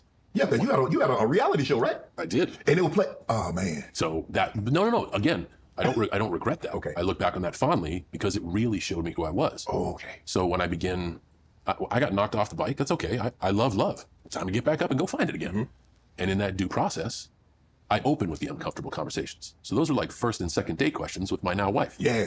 And it was great because we both got to lean into these uncomfortable moments and address this stuff. And now we've actually built a foundation where whenever one of us is feeling bothered, nothing's off the table. Right. So of course, nobody's perfect. We have our disagreements, but we handle them right then and there. And nothing is too uncomfortable to be unapproachable. And that's like starting off with a conversation about, hey, where do you see family life? And what is the definition of our family? And what brings you joy? And is this a bucket that you need to fill? Those conversations have helped me, at least personally, and her, forge a path together as a team. You show up and like, this is about to be the shortest date in the world. Where are you on? So, but I also believe there's somebody out there for everyone. Yes. I mean, we can see that the way the world is, there is a lot of different people out there. And I think that's beautiful because that can lead to love, connection, which is good. Okay. I guess my takeaway on this is if you're out there and you feel alone, you're not. It may be hard to find someone who has the same values, but they're out there. And don't give up searching because you're not as alone as you think you are. Love that. I was about to say, spitting. I love that. Okay. Nothing else needed to be said on that. No, for real. Let's see this Nick Cannon clip. Let's see what we got here. So therefore, I have dealt with some people that balance me and are equally yoked. And at times, have I been manipulative and prey on certain things? Yes, because I'm a man. Right. And but not all men do that. We don't want to blanket all men. And I will take advantage. All men do not prey and manipulate. Not all men. First of all humans prey and manipulate, but in a man in a relationship, not in a praying way. Not in a praying way. If I see that I can say, okay, I feel like I need this and this person has this, I'm going to do and say whatever I need to do to get that. But Nick. So therefore, I have dealt with some people that balance me and are equally yoked. And at times, have I been manipulative? With all due respect, seriously, to all the women that you've encountered, ladies, I'm saying this. The reason why it's worked for you is because you have chosen and to prey on low-functioning women who don't have the emotional intelligence. No, I'm going there. Who will allow you to do that, Nick? And when I say allow, it's not a control thing. When I say allow, I'm not saying that she sits across you and says, this is what you won't do, you're crossing a boundary. Nick. I disagree. With all due respect, seriously, to all the women that... I don't know if it's the Libra in me, if it's my abandonment issues as a child. I'm quick to be like, we agree to disagree, so I'm out. I'll run, I'll detach, I'll act like, I'll shut down, I'll internalize. And I know that's not healthy, but just as a man, to stay away from conflict with any woman in my life, I'll just be like, we agree to disagree. Yeah. You can have that. I don't know if it's the Libra in me. Wow. What's the Libra in me? What do Libras do?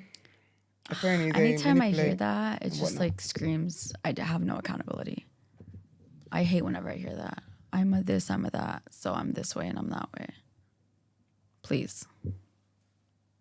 Does it really work like that? No. They say it does, but I think it's bullshit. I think it's just, again, like Sarah said, I agree with that. I think it's lack of accountability. And I also do think as well, when guys say, oh, as a man, I'm a man, so I do this. I think also that's lack of accountability. Because, yeah, that's lack of accountability. You have no brain cells for yourself to think about what it is that you want and what actually defines you as a man and what your principles and your values and your morals are as a man. If you're going to go off what it is that society has told you should be, what society said that you should be as a man, which for him is being manipulative and whatever else to get what it is that he wants. Like, have some self-control. Some guys say, oh, I can't be monogamous because men are not meant to be that. But do you as an individual have discipline? No, you don't. So of course you're going to fall back on that and say, well, as a man, we're expected to just sleep around and da-da-da-da. He's a mug, man. He irritates the shit out of me. That because he's a man, he's supposed to pray? Yes. No, he didn't. Okay. Therefore, I have dealt with some people that balance me and are equally yoked. And at times, have I been manipulative and prey on certain things? Yes, because I'm a man. What the hell? Okay.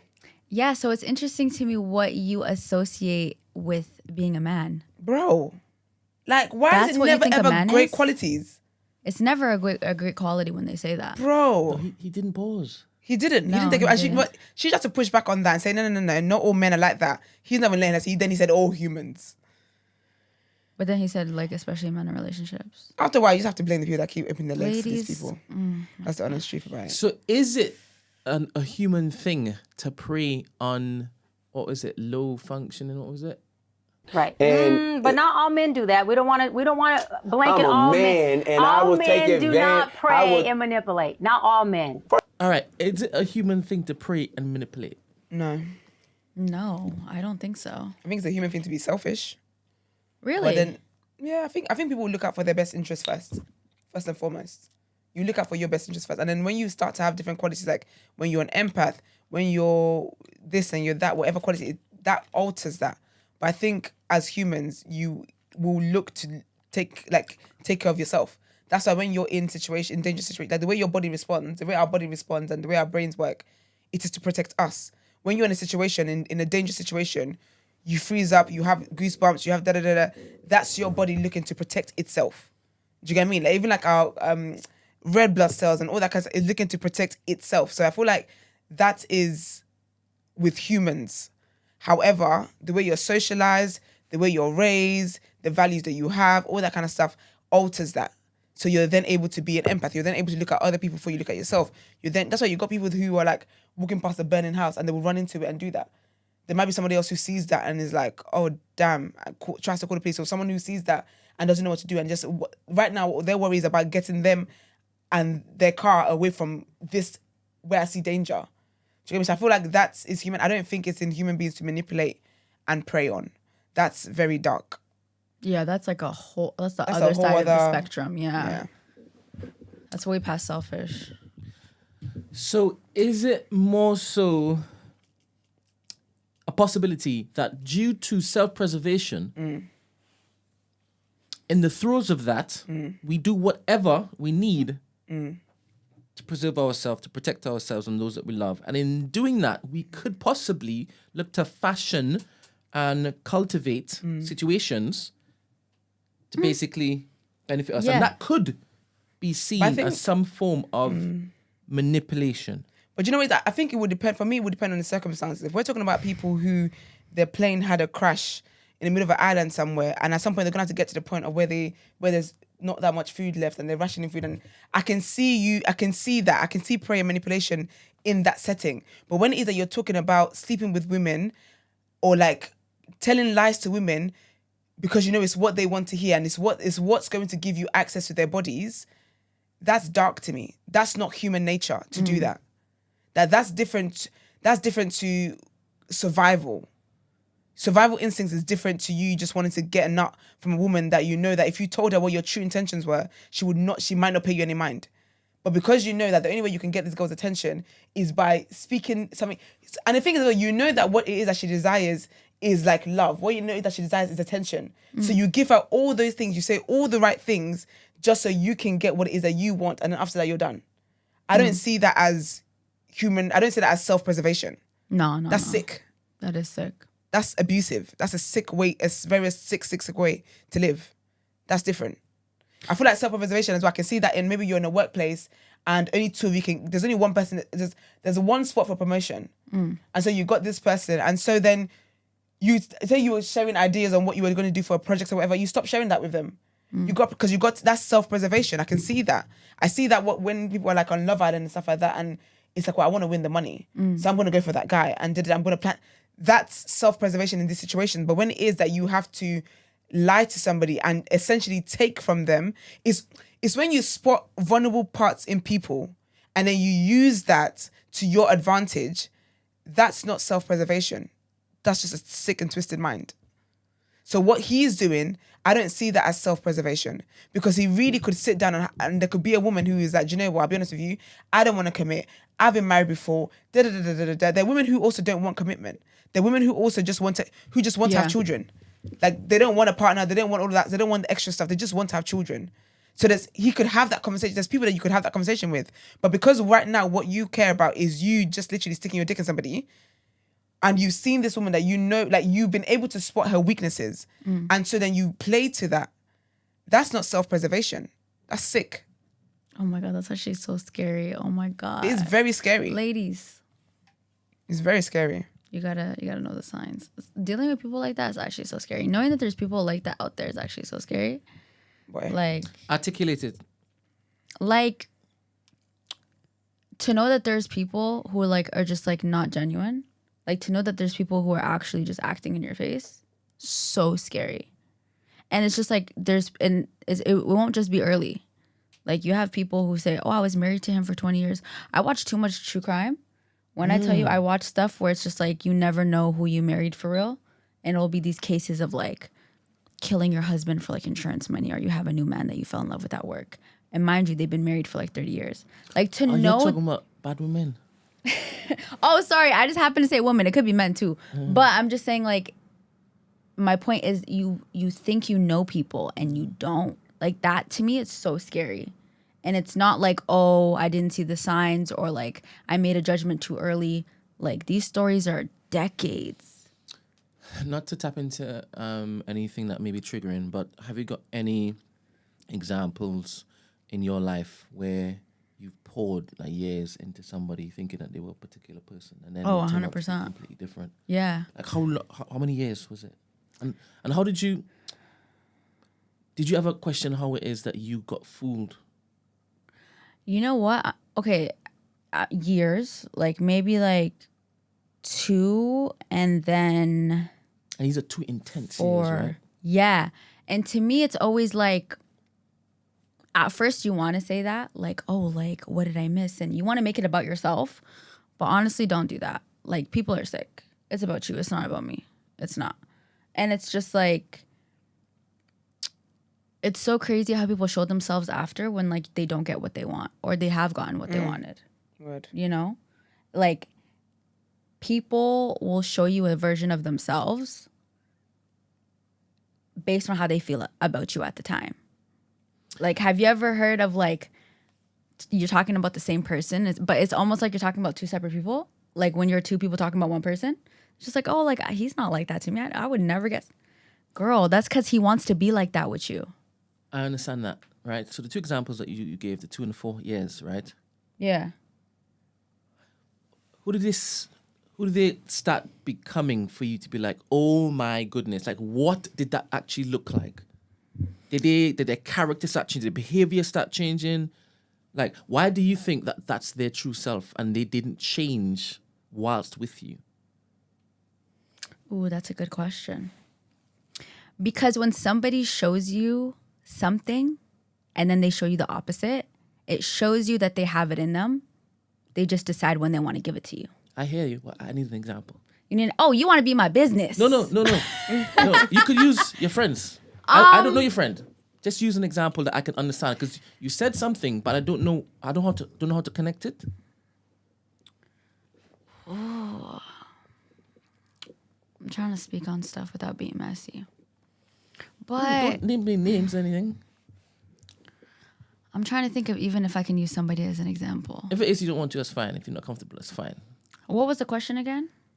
I want to know, like, what did they actually show you for you to be like, oh my goodness, is this your true self? And how do you know that they weren't really this person and they only became this person whilst with you?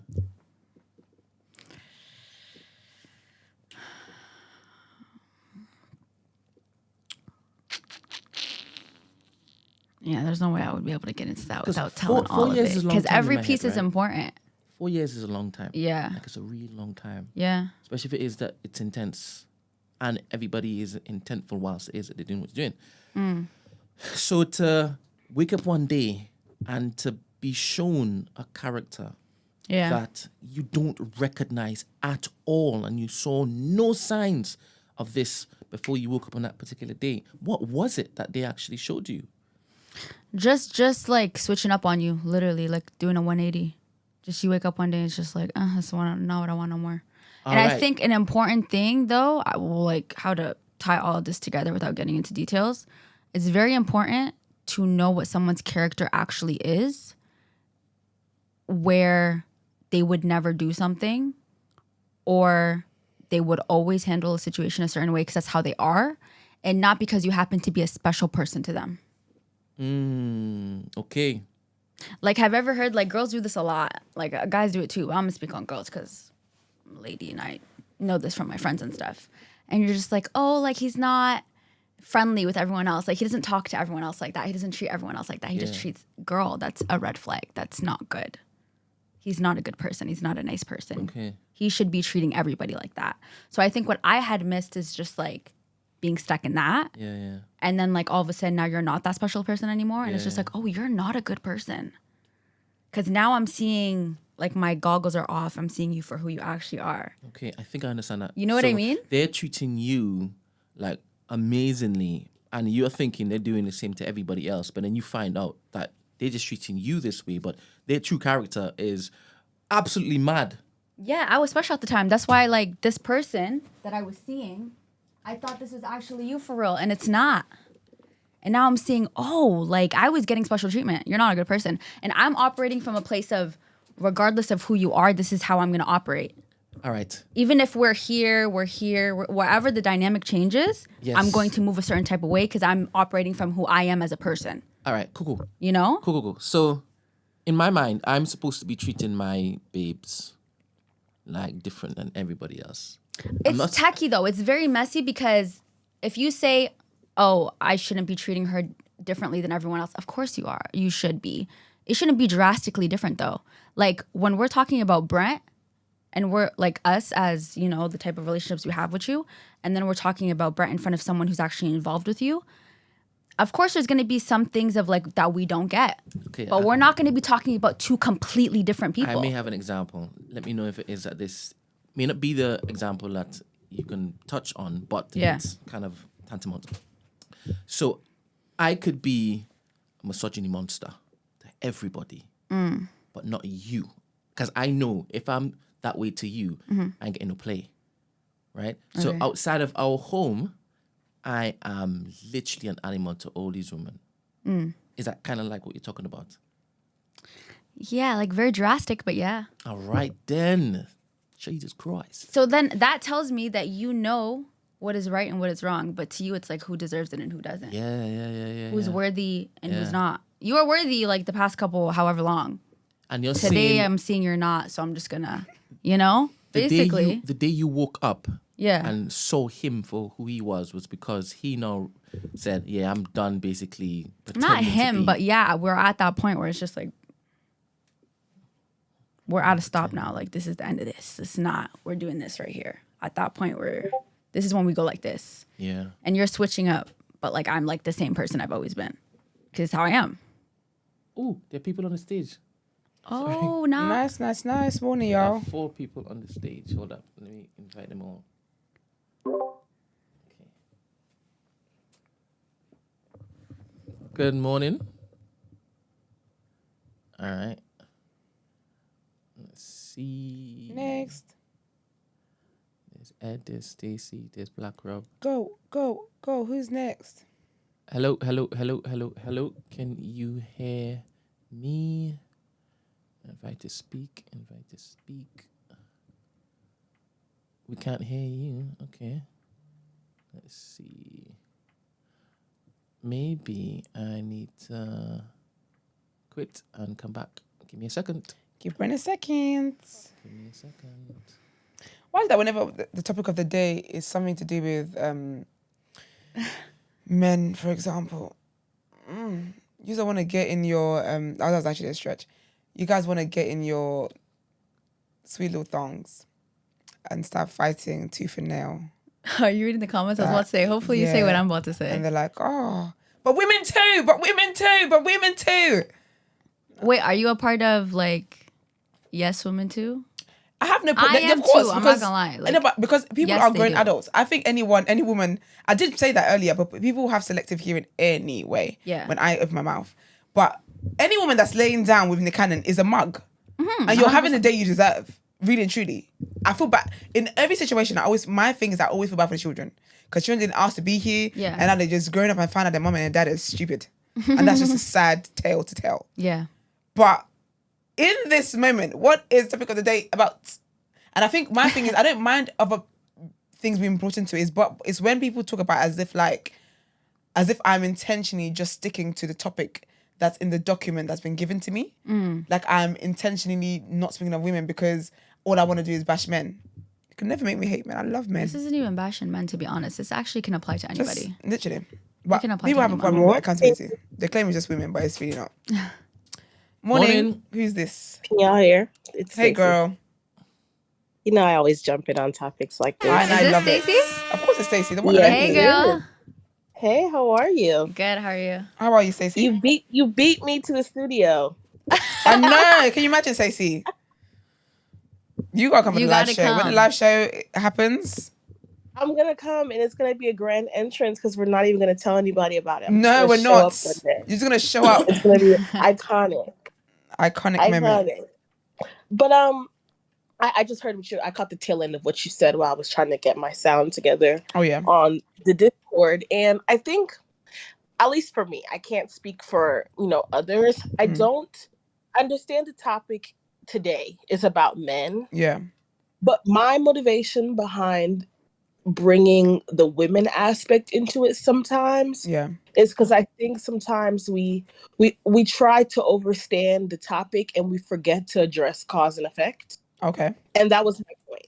Like, I think that there's a lot of things especially in this particular topic, that men are a product of what women allow. In this particular case, somebody brought up in the chat that, yes, people like Nick Cannon and Cam Newton have very, interesting, for lack of a better word, ways of viewing marriage, the home, children, families, upbringing. But at what point do you say, okay, you might be an idiot, but in order for your idiocracy to persist, someone has to be egging you on. How can you sit here and tell me that you have 8 children across 3 different mothers? The first one will give grace. The second one, for sure. Maybe you had a new life, but the third, not the third. And I saw that on Twitter. I was about to say, there's something about a third baby mama. A second, I'm not gonna lie to you. Yeah, I think a second fair. Second's all right. A second fair. But third, when you start going to the 4th realm, honey, if you're baby you gotta give number up. 3, 4, 5, how are you not embarrassed? Like, at that point, like, women need to look in the mirror, and I don't want to make this a blame women thing. Yeah. My point here, and I said it in the chat too, and I don't want to turn this to a dating conversation either. I think there's a way that this pivots directly into the whole family structure thing. Because in a perfect world, in an ideal world, we want people to marry, have children, and have that, 2-parent, what do they call it, a nuclear family? Yeah. I think that's what it's called. We want people to have that nuclear family, but to get there, you have to do the things like date, marry, vet somebody, all those things. And I think the current state of the world, I said in the chat, there's piss in the dating pool, and sometimes we women just look at men pissing it. Do you know what? Okay, Stacey, can I touch on that very quickly? Yeah. Because you see how Nick Cannon said how he would like pray and manipulate? Yeah. And I think I mentioned it, we talked about it kind of yesterday as well, where there are men, because this is always my question, where there are men who know what it is that women want, and so they know to say the exact right things that they need. I think how is a woman supposed to know what a man's true character? Obviously, in Nick Cannon's situation is different because he's got 12 kids. So personally, I don't want to be the 13th bearer, but that's just me and my shame. But some women don't care about stuff like that. But the thing is, I think because I'm someone who gives people grace here. So for me, when I'm dating a guy, I don't hold him to his past. There's within reason. If it's an abusive past, you might be saved, delivered, and sanctified. I love that for you. Yeah. But as for my temple, you're not coming near it. No. That one, I can't help you with that one. But like, say for example, is a guy who, say for example, Nick Cannon. Do we think then that Nick Cannon is above, or Cam Newton as well, is above meeting a woman and genuinely falling in love and having a family? Because that woman, if he's saying the right things to her, what if she thinks that, yeah, actually what we're sharing is real? But the whole time he's just thinking, oh, your uterus is warm. Do you get what I'm trying to say? So when it comes to like with women, like I 100% agree that sometimes women can be very, like I want better for my sisters every time, but my sisters don't want better for themselves. That's a constant thing. However, in situations where guys are saying the right things and where they know they want to hear, how are they supposed to know this man is a lying, cheating fool? How are you gonna know? I think you brought up 2 things that I want to bring up. The first, I get the idea of not holding somebody accountable to their past. Yeah. But funny enough, going back to the whole Taser and Mia thing, sometimes when you repeat an offense many times, that's just your character, bro. Like, word. Sometimes there are things about people's character that you have to address the patterns. Yeah. And if you happen to find yourself as the next part in that pattern, you cannot be shocked. And that's my other part about women that I feel like contribute to this. An element of women making excuse for men, I feel like, is because they genuinely do naively and sometimes stupidly, not to their own doing, but our poor little hearts, believe that men will change. But there's also an element in not wanting to believe that you were stupid enough, not wanting to believe, not wanting to commit to that embarrassment, not wanting to admit to not just yourself, but others, to admit to that shame that you were wrong. And I think that applies to many things outside of just being embarrassed by men. Like, sometimes it's okay to call a spade a spade. When women do stupid things, don't try to justify. You were stupid. It's okay. Like, you saw that he has 4 baby mamas. You ended up being the 5th. You thought he would be different, and you were wrong. And honey, you had a dumbass couple years. But you know what it is, you did it. You gambled in the name of love. But my point that I was really trying to make earlier is about the whole piss in the dating pool thing. And I think it's a constant back and forth, like when it comes to blame and accountability. Yes, women need to take responsibility for allowing men to piss in the dating pool, but also men need to take responsibility for the fact that women get a lot of shit off because men continue to play limbo with that bar that we dropped in hell. Women's standards are crazy. The expectations that women expect are crazy, but the men be folding on account that what one man do, another man will. If people just started using their heads and we started like not trying to compete with the Joneses all the time or not trying to compete with these nonsense, just apply regular ass morals to life, we wouldn't find ourselves in this situation. You know what? If I can say something, I feel like there's definitely the people out there that get bamboozled, but there are also the people who take what they can get because they don't want nothing. There's also that though. There's also people who, to them, like, to be by yourself or to go without something that you want, to them it's just like, I'm not doing that. Like, so to be a baby mama is, oh, I want children, or I want him in whatever aspect I can have him. He might not marry me, but I do want him though. I don't want to be alone. Whatever it is, you're going to take the scraps that you can get. And there's some people who are like that. Being alone is hard. Having standards is hard. Standing on business is hard. All that stuff is hard. But they will never admit that. And that's my point. Like, if you tell her, sis, you wanted him no matter how shitty he was, you were willing to accept scraps, they will fight you. They'll say, I think that's okay. You can't just admit that. Because sometimes you do want the guy. And obviously someone said that these guys are millionaires and so the women might want to pay there. And that's absolutely fair as well. Everybody just need to be honest. Just keep it a buck. Yeah, that's what it is. But I think that because when I brought up the point about how you know a guy hasn't changed or whatever, I'm thinking of that from layman's perspective as well.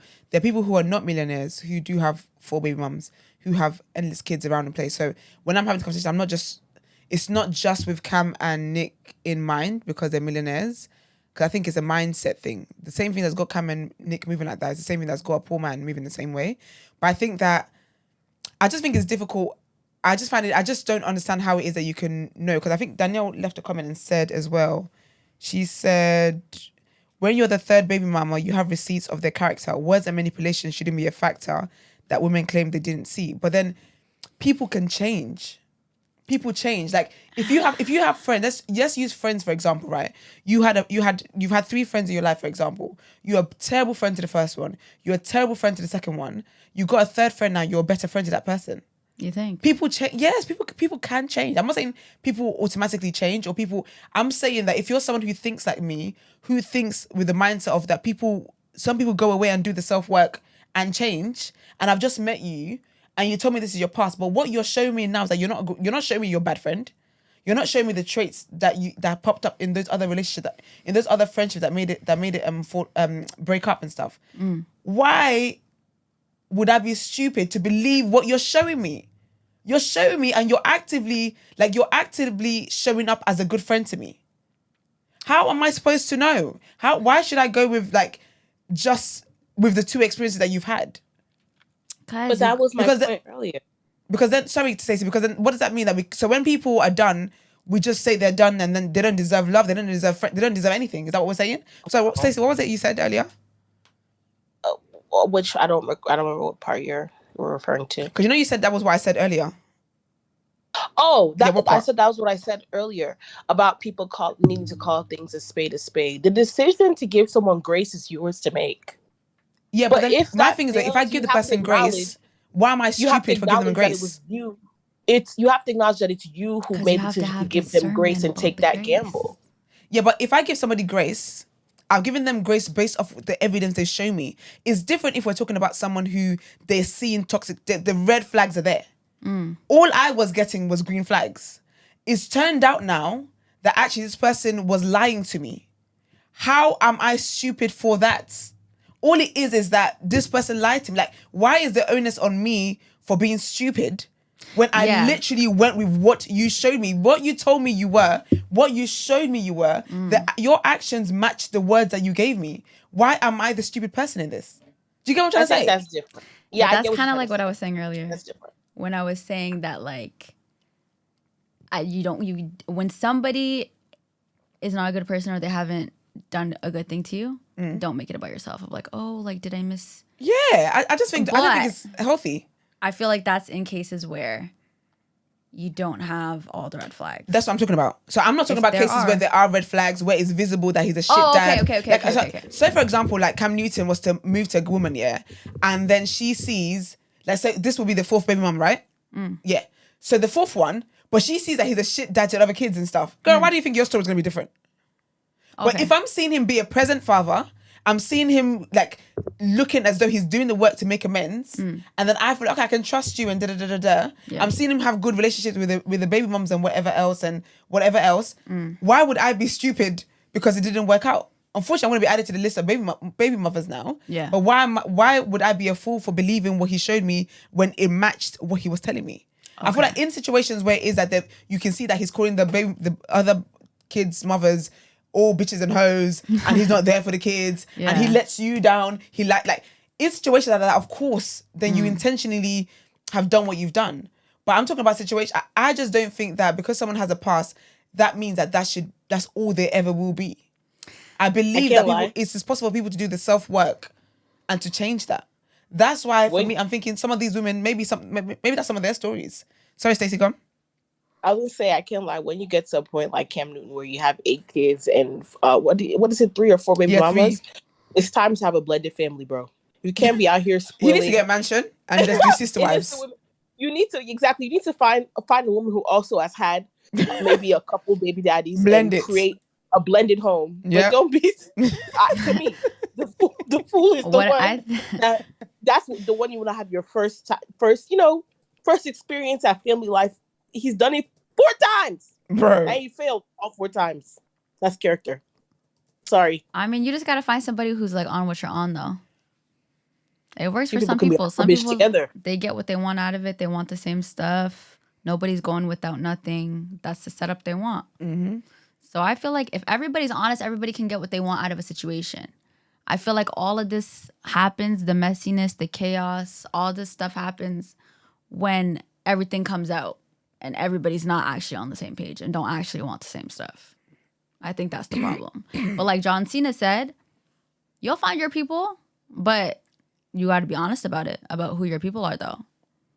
You can't be selfish. You can't want what you want, but know that what you want don't want you, but you're going to force it. Like, that's not fair. I have a very different opinion on what John Cena said, but Nico, go ahead. Wait.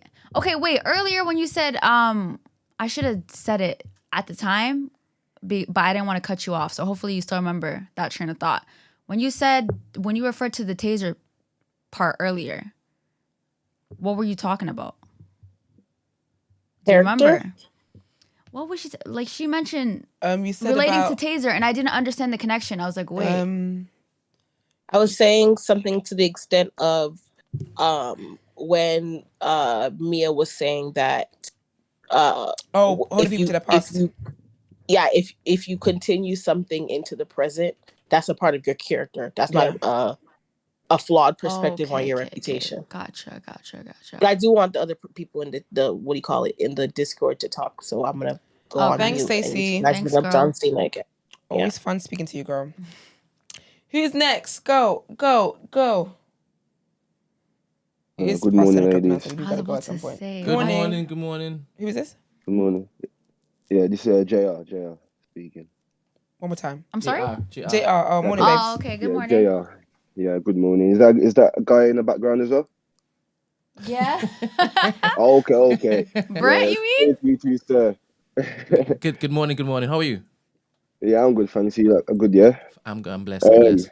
Yeah, my apologies. Yeah, I just want to figure this out. My first time on the Discord or what? You've done well. You've done very well. Yeah, I figured out eventually until somebody sent me the message that I can chime in.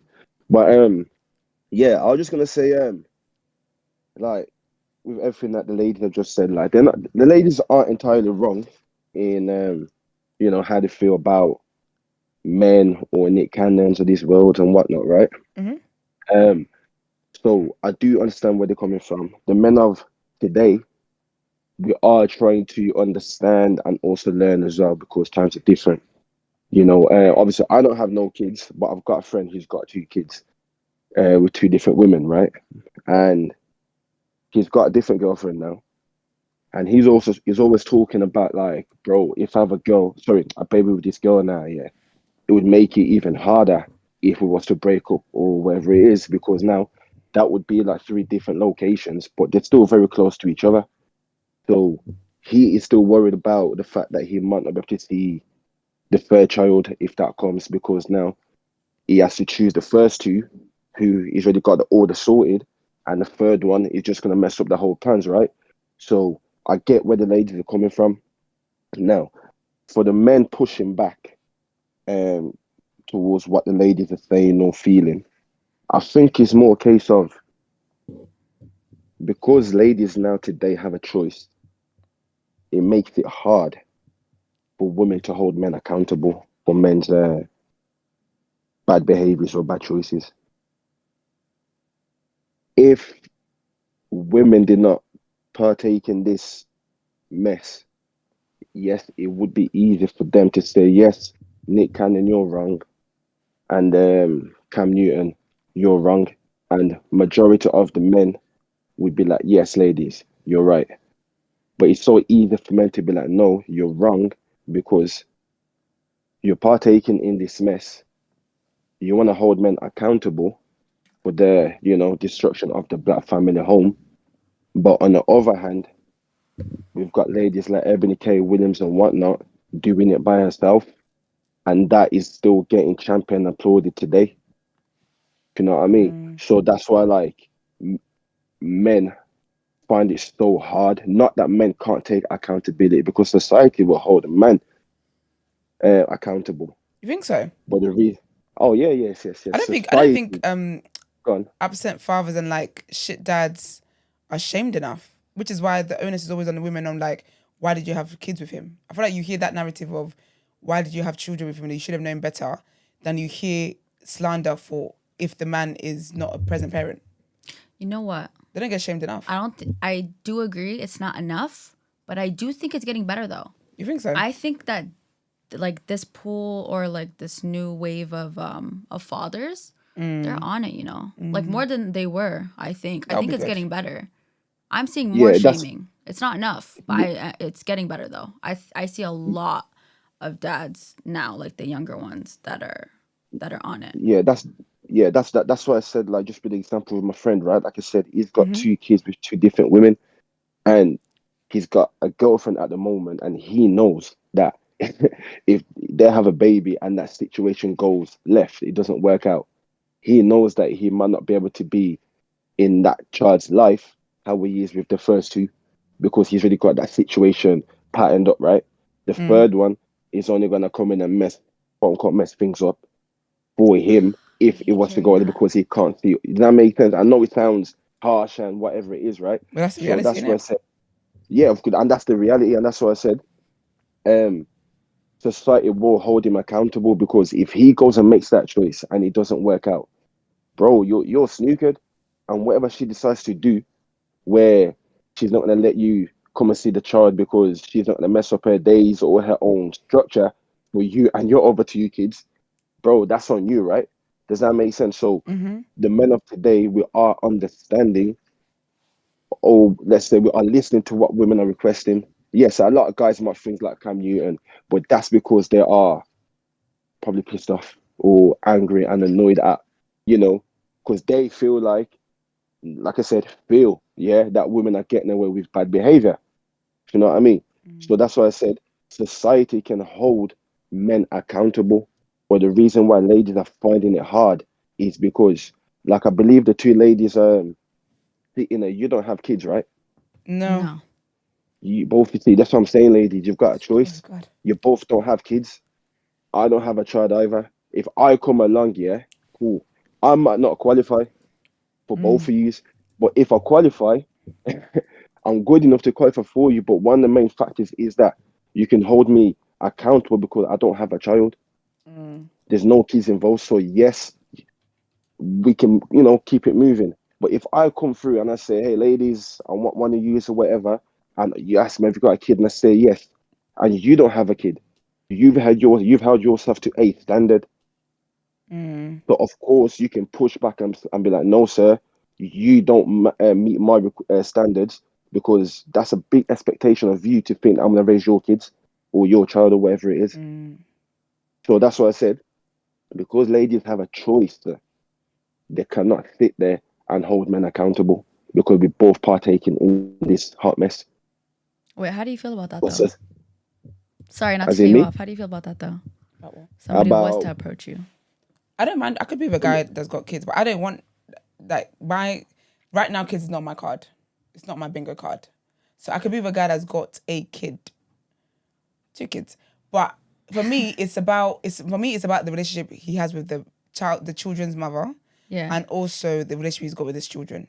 If all of that is good and that's fine, then I don't mind that. But if it's all of that's toxic, then I can't do it.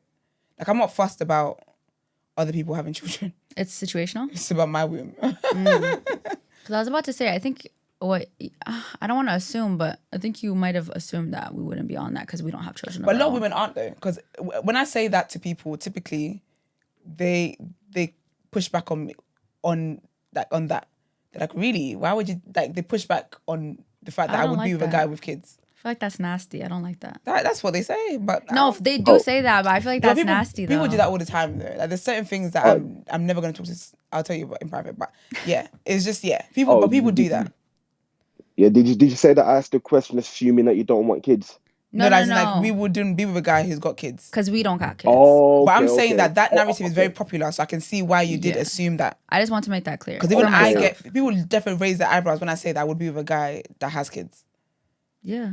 But not baby mothers up and down the street. No. Even that term anyway, that's a whole conversation for a whole other day. Yeah, but and I think not community. Yeah, and I think I just meant I just meant that more in a case of you haven't gone and made that choice, how the guy has made that choice. So I would understand if you held that guy accountable. Yeah. Does that make sense? That's why I said that. Not that you wouldn't date that said person, but you've got the right to actually hold him accountable. Whereas both men and women who are partaking in this hot mess, baby daddy, baby mom, whatever it is, we're trying to, point the fingers at each other. When in reality, it's like, no, both of you's gonna sort your situation out, figure this out, and let's try and make it work. Because I always say this, I really just don't understand why women are not suitable for marriage. Men are not suitable for marriage, but some of my babes are still, able to get pushed out as if it's normal. I think it's wild. And that's what I'm saying. And the dad can just decide to walk away or whatnot. The mom stays with the kid for a whole 18 years. Because you know what it is, yeah? Even when you think about the attitudes people have when, say people they were married, they get divorced and they've got kids. People always say, they always say to the women, you're going to have a hard time moving on because no one wants all this baggage with you. They always talk about kids with women as their baggage, but then with the men, it's just oh no, he can go forth and do whatever. Because like you said, Cam Newton would, in the way society is set up, it's easier for him to find a wife than a woman who was in the situation where she's got 2 kids or 2 kids by 2 separate baby fathers to find a husband. It would be easier for him and him and Nick Cannon to find wives. Mm-hmm. And that just goes to show how we view parenting and men. But I think also I think part of it though is to do with patriarchy and stuff like that, man. Because women have always been taught to audition for men, and that's why some of the women are I don't know. Obviously, I don't know the history of some of these women. Some of them might be there for money because they're millionaire and they're thinking this is my meal ticket. And there are women who think like that. Also very wild, very wild. But there might be women who thought, it could be me. I think Stacey mentioned that where it's women feel I can be the one to change him. Women for some reason love a challenge of I will be the one that gets him to settle down. And it's just girl. Stupid ass. Stupid ass. Stupid ass. Nah, for real. I also don't like the kids as baggage part, and that was the nastiness I was talking about earlier. I don't like that. I don't like that. I can say that's not for me, But I don't like turning your nose up to children. I don't like that. It's sad. I don't like that. Well, thank you, RJ. Yeah, no, thank you very much, ladies. Thank you. Have a great day, babe. Thank you. And you too. Brennan, thank you. Is there anyone else, Brent? Yes. How many more? One. Okay. But he's many. Oh. Morning, guys. Who is it? Our fave. Don't you spoil over that? Don't need to. Is this who said they were going to call today? It's the only man that will wait Yeah. patiently whilst women are talking until it's his turn to chime in. Because it's so respectful like okay. that. Morning, Black Rob. How are you, babes? Morning, guys. Good I'm morning. good, thanks. I wanted to talk about the fact that I was speaking with Izzy in the chat, and what I found quite interesting about these discussions is that I think some things that get misconstrued sometimes is that I was talking about how like two-parent household is like an optimal it's the optimal environment for a child. Okay. And that doesn't mean that different situations won't bring up like the best environment for a child. Like Taser was an example of that. We all know examples of people that have great households where they're not the typical nucleus family. So it's not to say that you can't bring up, but I was talking about the optimal environment. But what I was seeing is that I was getting Izzy was, well, me and Izzy were going back and forth. And he was like, we were talking about how like, why would you actively seek to defend a position that's suboptimal for your children? And he couldn't have an argue. He didn't have a response for that. And I think that's the crux of this. It's like people like Cam Newton, people like Nick Cannon, and even some people I know that they will fight tooth and nail to defend the position of that. If you know all the stats are in the favor of a nucleus family, why wouldn't you make that a prerequisite to having children? Because some people want children so bad that they will forego create an environment that will probably be the best case scenario for their child because they want the child so much, which speaks to a kind of a level of selfishness, which is what the Ebby E.K. Williams' situation is. Because I was looking at the stats, I was trying to look at some stats on like all the stats lead to like mental health, cognitive ability, all those stats all lean towards like if you have two parents in household, and obviously we're gonna say obviously there's some two-parent households that are not great environments. So yeah, those are cases. But if you know, it's like saying, I can survive a car crash without seatbelt, so I'm gonna just drive without seatbelt. Of course you can survive it, but wouldn't it make sense to wear one knowing that the chance of you surviving is gonna be higher? So it's like when people go, but two-parent household, it's not everything. I was like, it's not the be all end all. But if you actively seek for the optimal solution, optimal environment, then even if you don't get that, at least you were aiming for it. But if you're actively aiming for something that's not optimal, it's like it doesn't make sense. And I kind of asked that question in the chat a couple of times, but I didn't really get answers. So that what is the argument? What's to defend actively pursuing a suboptimal environment for your children? Question, because I agree with that. I feel like I agree with that because in an ideal world, that is what should happen. There should be a mother and a father in a home to raise the children, and that will be the best environment. So not again when you say that, I'm not thinking of. I would only bring up the toxic argument if people say whatever. But I agree with that. However, though, in the case of the Ebony lady you're talking about, so is she like a single? Did she choose to have a child by herself? Yeah. How old is she? I think she's early 40s. I don't know. Or maybe. So in that situation, the reason why I wouldn't look at it in the same light that I would look at, say, like Nick Cannon and Cam and whoever else that does live like that, men and women that wants to collect kids at their Tic Tacs.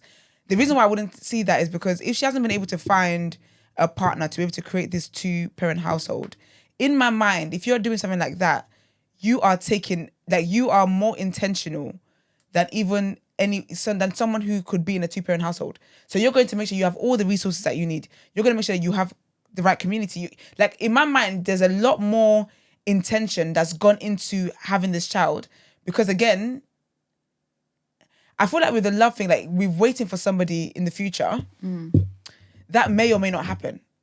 But what I would imagine for her, it's like what I know that can happen is I'm going to be a great parent to this child. So for me, I don't see that. I don't put that in the same bracket as people who intentionally go and collect baby fathers and baby mothers because they don't want to, because they're too scared to make a commitment, or because they don't want to commit. even if it's not a fear thing. Do you get what I'm trying to say? Yeah, I get what you're saying. But with Ebony, if she knows that the two-parent household is optimal, and then because she wants a kid, she's putting her needs above the potential needs of the child. So why not adopt? Why not? There's other ways of getting that child. So therefore, it's about what she wants more so than what benefits the child. Because if she adopted, then she would get the child she wanted, but also create a better environment for a child that already exists than its environment that already has. So that But that child still doesn't have a two-parent household though. So that's still the same but what I'm thing. saying is, but in the situation of adoption, that child will their environment would be better than it was before. But you're bringing someone net new into the environment that, you know what I'm saying? So there's someone already existing that would have a better environment. But then so she can get the outcome she wants. If she adopts a baby, how is that different? Because I can understand that if she's adopting like an 8-year-old, a 7-year-old who is grown enough to know that I live in an orphanage and I don't have parents or I've been in and out of foster homes, I can understand that this is like a step better to what you had. But if she adopts a baby, for example, how would that be different to her having a baby? That's her genes. Because that's us then looking at this baby like, oh, you poor little thing. This is better for you. Yeah. But it would still have the same results, it would still have, if we were going to go by the research, it would still end up in the same place. Because the child is still being raised in a one-parent household. Not necessarily, because you have to compare the situation that would have been into the situation it is in. So obviously you don't want to make generalizations, but a lot of babies that would have got into the foster system, I'm making a generalization. The environment that they grew up in would probably not be as great as being in a single parent household with a woman that's got the financial means and would love for them and care for them than being in the foster system. So therefore, she's raised the standard, the life, the kind of standard living of the child, and then she's also met the needs of herself wanting to have a child. So 2 people's lives have been improved. But then what is it about a 2-parent household that like what is necessary in a 2-parent household that a 1-parent household that's with intention? So say for example a 2-parent household and Ebony's house, like what does a 2-parent household have that Ebony's doesn't? Apart from I thought you were going to ask this question. So 2-parent households twice as likely to graduate from high school. Fewer behavioral problems by 30%. 50% more likely to not experience emotional difficulties, anxiety, or depression. 80% less likely to be in poverty. 50 to 60% more access to economic resources. 2.5 times more likely to not have chronic health issues. 1.5 times more likely to 1.5 less likely to engage in risky behavior such as substance abuse.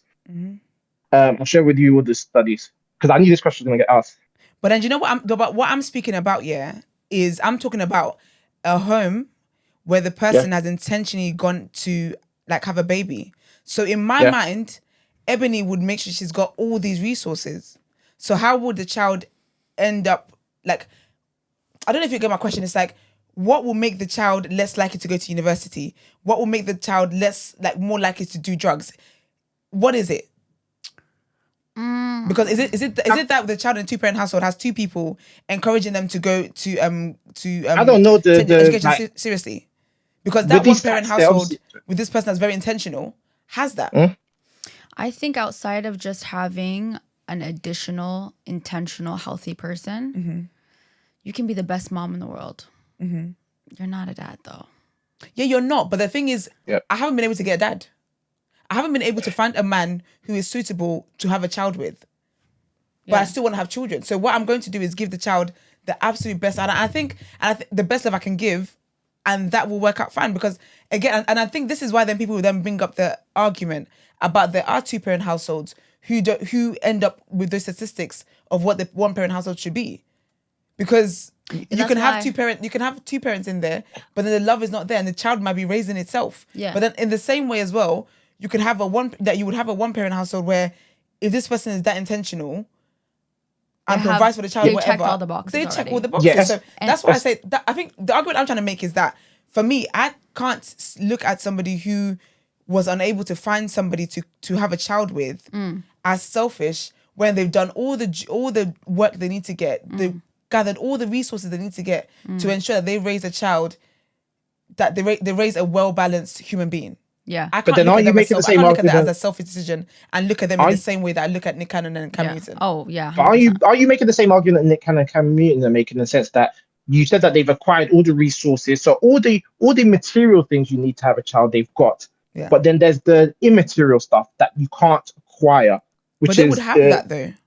I no, think the that immaterial anyone stuff who is like the stuff that the man that the husband or whatever would have that you can't acquire. So isn't that the same argument that Nick Cannon and Cam Newton making? Is like, yeah, I've got money, I'm there on the weekends, so therefore they've got a good life. It's like, yeah, but there's the immaterial stuff that you can't account for, that they're falling short of. No, but no, it's not the same argument, because if someone, like with the Ebony lady, for example, she's been unable to find a partner. Maybe I don't know if that's the story, but let's just go with that. She's been unable to find a partner to have a child with and whatever else. She's chosen to have this child. This child, she's going to be 100% present there. She's going to be 100% taking care of the child, blah, blah, blah, blah, blah, blah. The reason why I would imagine, and some of the reasons why the statistics is the way it is for single parent households, and let's just say, I don't know if those are just single mother households or single father households, but single parent households is the stress of not having the other person there. For the most part, people will think they're going to have the other person there. And them not having the other person there adds to that stress. So they don't necessarily are financially well off. It's not a thing where they have no stress or whatever it is. Like, all those things are not there. But if with Ebony, for example, if I was 45 and I said I want to have a child and blah, blah, blah, blah, it would, because I know that I'm able to provide for this child emotionally and materially. So the points that you make, I've made sure I've got all the resources. So when I say resources, I don't just mean the material stuff. I don't just mean the things that we can see. I'm talking about I'm in a place where I can actually be a good mother. I can be a present parent. I can be all this, be all that. With them, they're doing all that with no desires whatsoever to be a present, active parent. And they're relying on their money to be what helps. Because in their mindset, money is the thing you need to be a good parent. And that's not the case. Because if this woman that you're with, she's heartbroken, how's she gonna raise a baby when she's heartbroken? I can't imagine anything worse. Being heartbroken and a child asking for nuggets. Also, I feel like having, we're going to talk about the mom situation, because that's the situation we're talking about. Having one amazing mom. Yeah. Maybe you'll yearn for a dad. Like, oh, growing up, my mom is great. I just wish I had a father figure in my life. Yeah. I don't know how damaged that person's going to be. Probably not. Maybe there's things they wish they had. I don't know about how damaged they're going to be, though. I think that's better than bringing a child into a 2-parent home. That doesn't necessarily mean both of them are like active parents. You could have a father or a mother that is in the house, but mind-wise, responsibility-wise, they're absent. They're not really doing anything. I think the situation of the Ebony one would be better than that, personally, in my opinion. I agree with that, because even with me, and I don't want to make it about myself or like put too much of my business out there, but with me, I didn't know that my father wasn't in my life until I grew older. I never felt that. I never felt that absence. Yeah. It wasn't something, it wasn't there, because I got an amazing mom who overcompensated for the fact that my father wasn't there. So for me, any parent who's going to adopt a child, in an ideal world, of course, I would imagine that, or adopt a child or have IVF or to have a child, whatever it is, someone like in Ebony's situation, I would imagine that you are aware that you've got to overcompensate because this child is missing a father. Like, if I was ever going to do something like that, I would have men in my life who will be like a father figure or like a godfather or something like that to my child. Of course, it will never be the actual parent, but I would have that. I just can't look at them. Yeah, man, I just can't look at them on the same level. I feel like more intention goes behind that than these men who were sleeping with women who were being irresponsible, and the woman happens to be pregnant. And then nothing changed. And it's just like, oh, okay, I'm just going to move to the next one. Or they just want to have children just to say that they've got this legacy, or they've got this many kids. Like, they're doing it's a game to them. It's a game to them. But someone who goes out of their way to adopt a child, this could be a mother or father. Like, I see it the same way if it's a man or a woman who decides, I've never been able to meet the person I would love to have children with, I'm going to go ahead and do that. I see that as being more intentional in what they're what they're going to do. Than somebody who just had sex with somebody, not for lack of disrespect, but oops babies. A lot of oops babies out there. Do you get what I mean? when I say optimal solution, as I said, I was preferencing that it'd be a 2-parent loving environment, like the household. ideal situation. Yeah. So given that would be the optimal solution, why do we consistently defend people that intentionally seek out a suboptimal environment? And what do you mean? Who are these people? So like I said in the chat and stuff like that, I was having discussions. Like if like, for example, if someone had a partner, they had a good relationship, they had a kid, it doesn't work out later on. That is that what that speaks to, and then they split up. What that speaks to is that they actually were seeking a optimal solution, but it just didn't happen. It didn't work out. But if you say, no, I want to have a kid with this person, and I have no intention of being with her. So you could be Ebony K, or you could be who's the guy that you said yesterday? The Van Jones.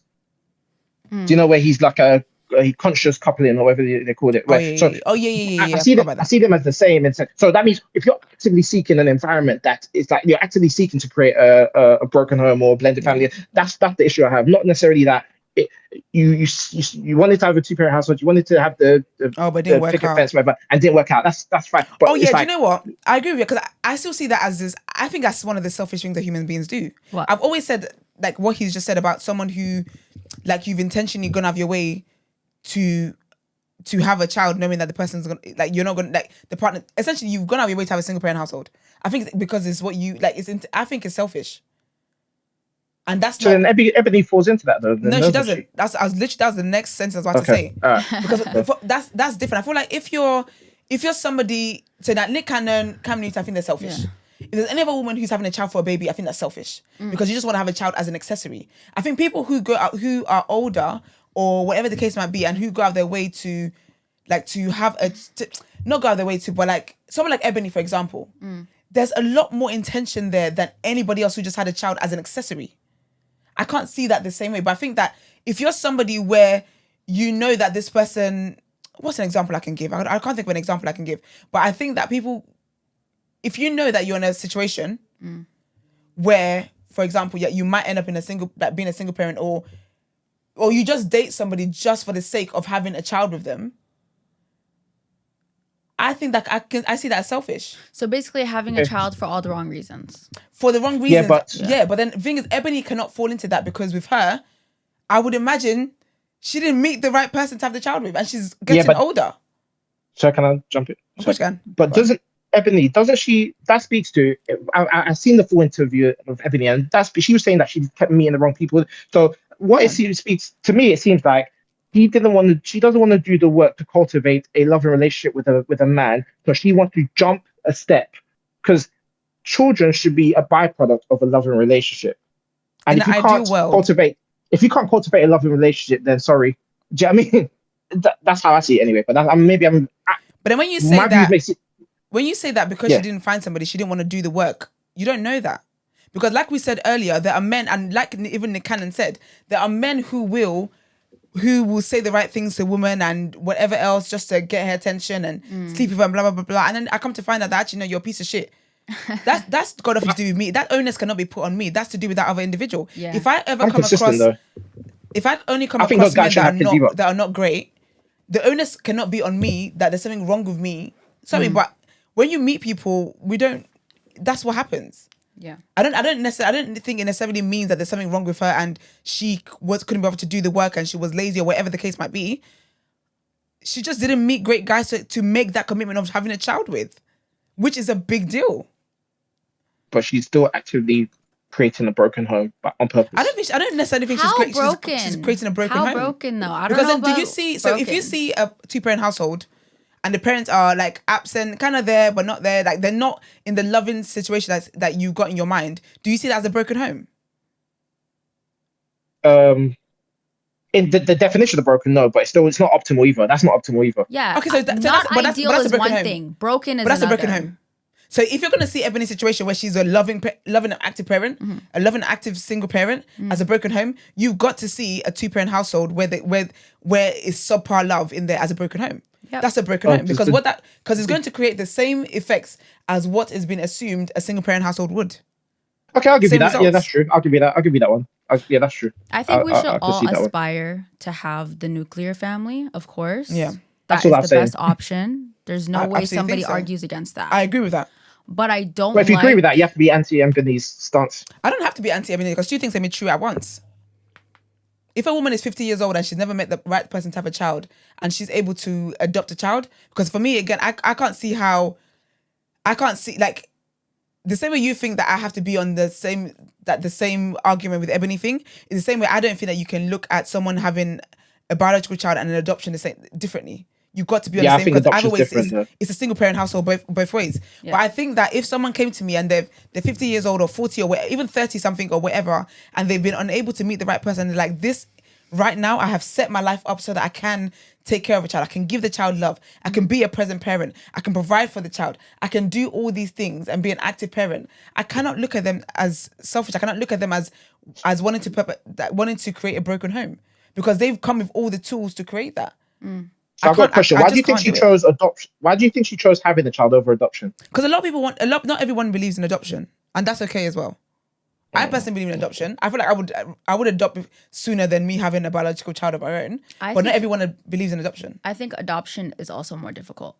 Because I think you should parent each child the same. Not each child the same. But I get what you mean. You're not going to half-ass it just because you've adopted this child and it's not your blood, right? Yeah. On top of that, though, you need to be ready for the... difficult conversations, the trauma that might come with. I feel like that's more difficult. It could be. You could have a difficult child of your own, but I mean, like, I think more often than not, that situation is going to be more difficult. That's why I big up people who adopt, foster, all of that stuff, because it comes with a lot.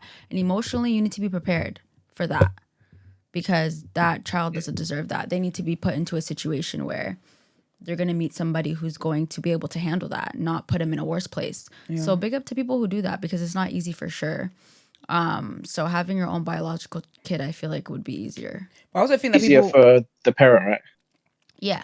Because Finan also said, sorry, Black Robbie. Finan says there's definitely ego involved regarding natural versus adoption. I agree with that. Yeah. I think a lot of people want to just be like, oh, it's my child, it's my seed. And I don't know. Because I don't know. That's the conversation for another day about how I feel about that. Yeah.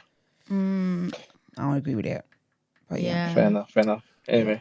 Thank you very much. Thank Black you. Rock, for your contribution. Cheers, guys. Bye. Bye. Later. Thank you, Stacey. Thanks, Stacey. Thanks, RJ. Yeah, thanks, girl. Thanks to everyone who called and the chat. That's fantastic. Wonderful. All right, let's move on to where are we? Headlines, man. All right, can you read out the rest of the headlines all in one? Absolutely will. All right, thank you very much.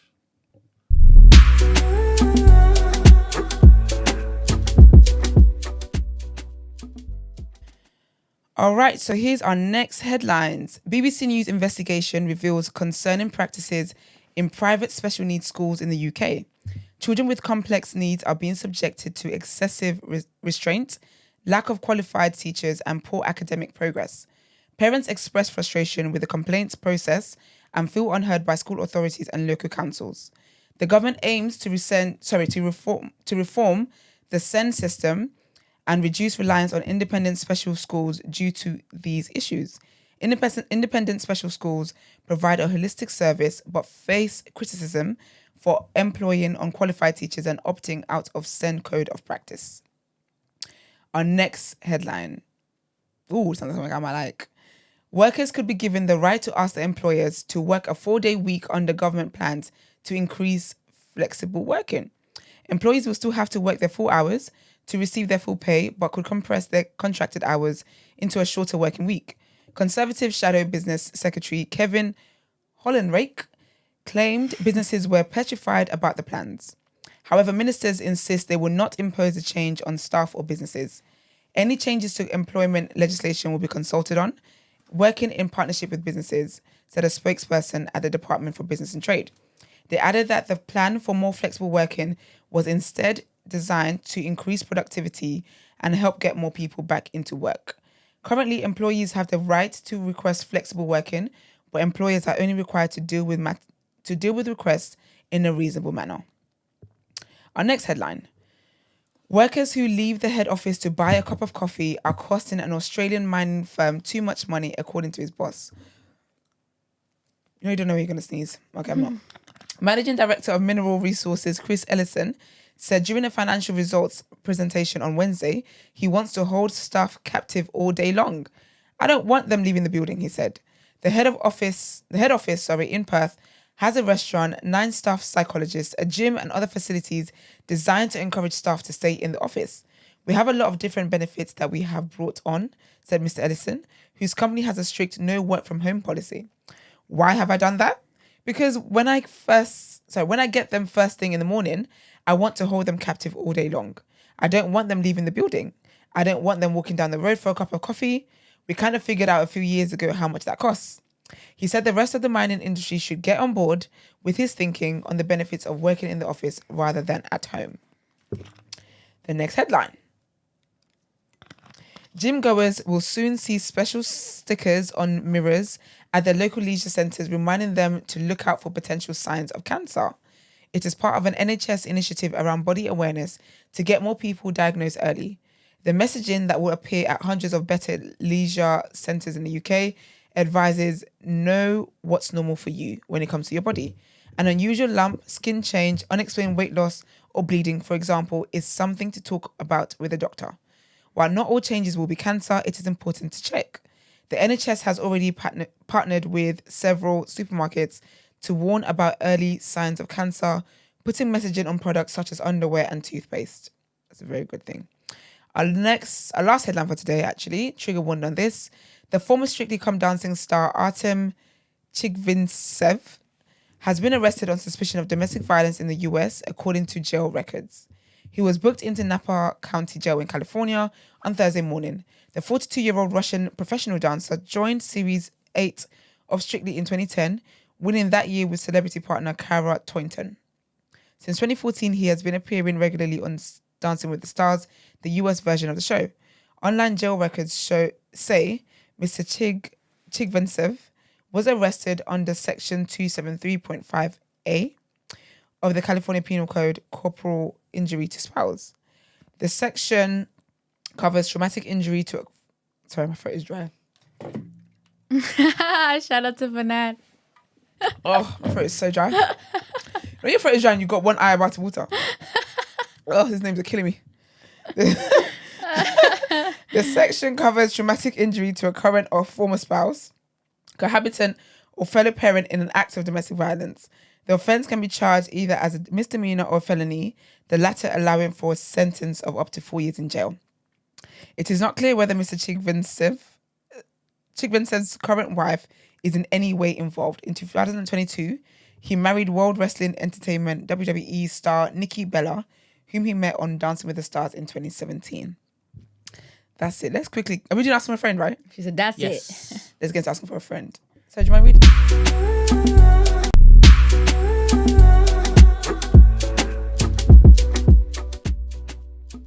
Oh, sorry. Sis, what would you do? Oh, it's Sis, what would you do? Yeah, sis, what would you do? There's only... The sisters in here. We got y'all.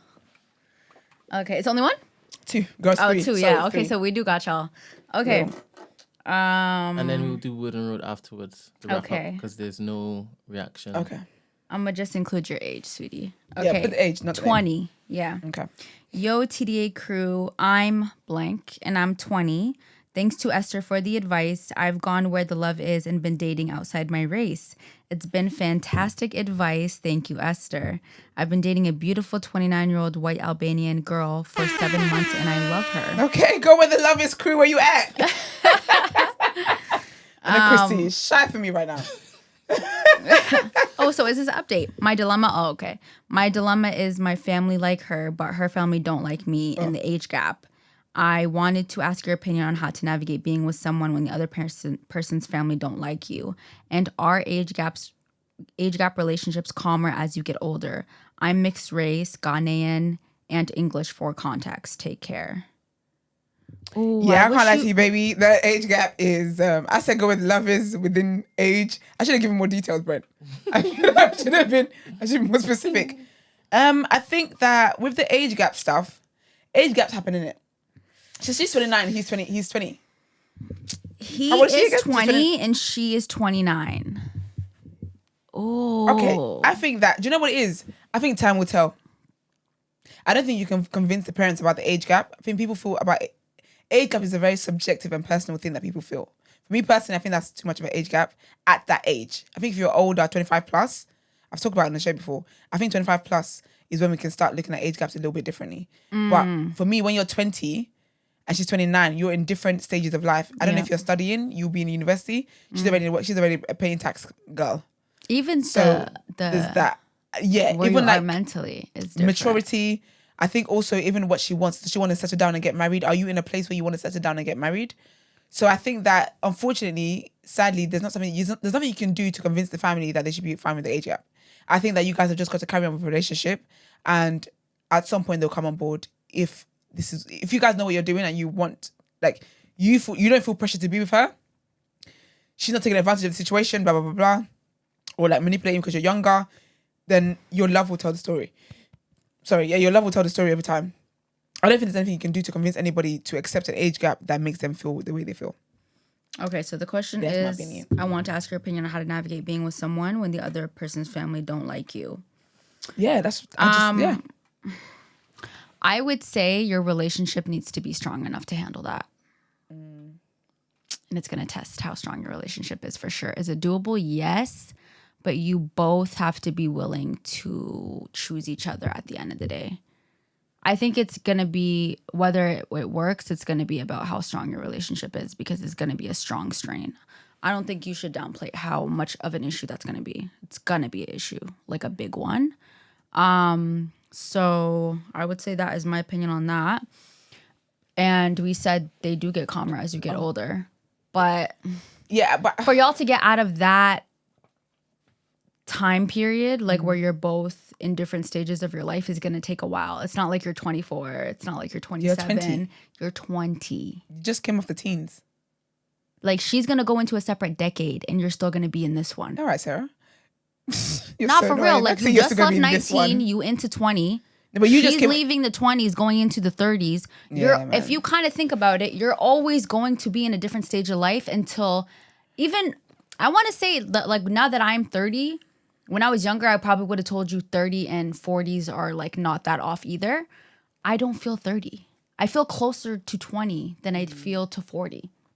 So even when you're 30 and she's 40, I feel like that's even still different. Is it better? Yeah, it's better, but is it still going to be that different? I don't know. I think my concern is that you just have to make sure that you are in the situation because you want to be, and not because you feel pressured to be with an older woman. Like, you have to be in this relationship because you want to be in this relationship, and there's no kind of like manipulation going on, no type of grooming, no type of nothing. Like, this is genuinely a genuine relationship where you just happen to fall in love and you just happen to be different ages. But I don't think there's any way to get the family on board. You just have to wait it out. Brent, thoughts? Also, before you go to Brent, you guys need to have a conversation of don't lock in. Here's the thing. When I give advice, like when I'm talking to my younger cousins or like younger people, I just feel like I'm so pessimistic. But I feel like you need to talk about everything early on, because imagine she thinks y'all are locked in and it don't work out. And now she's like, I gave you Give me what? The best remaining years of my life. I could have been dating other people if I didn't think that this was endgame. You know what I mean? So I feel like you also need to have the conversation of you being 20. I don't know if you can really make that decision right now, that forever decision. And maybe that's where she's at. So, I mean, you guys should kind of see where it goes. I feel like you both need to be on the same page about seeing where it goes, because I would hate for her to resent you later. Like, well, you wasted my time. I could have been, you know? Her bringing him to the family. She's serious. She's serious. She's serious. You need to find and that's out. what I'm saying. That's what I'm saying. Chris says, when is a 9-year age gap suitable? The older you get, 9 years not that bad. How old am I now? I'm 29. I date a guy who's 9 years older than me. I date a guy who's 15 years older than me. Yeah, a woman dating an older man. Yeah, exactly. So that's when it's suitable. Yeah.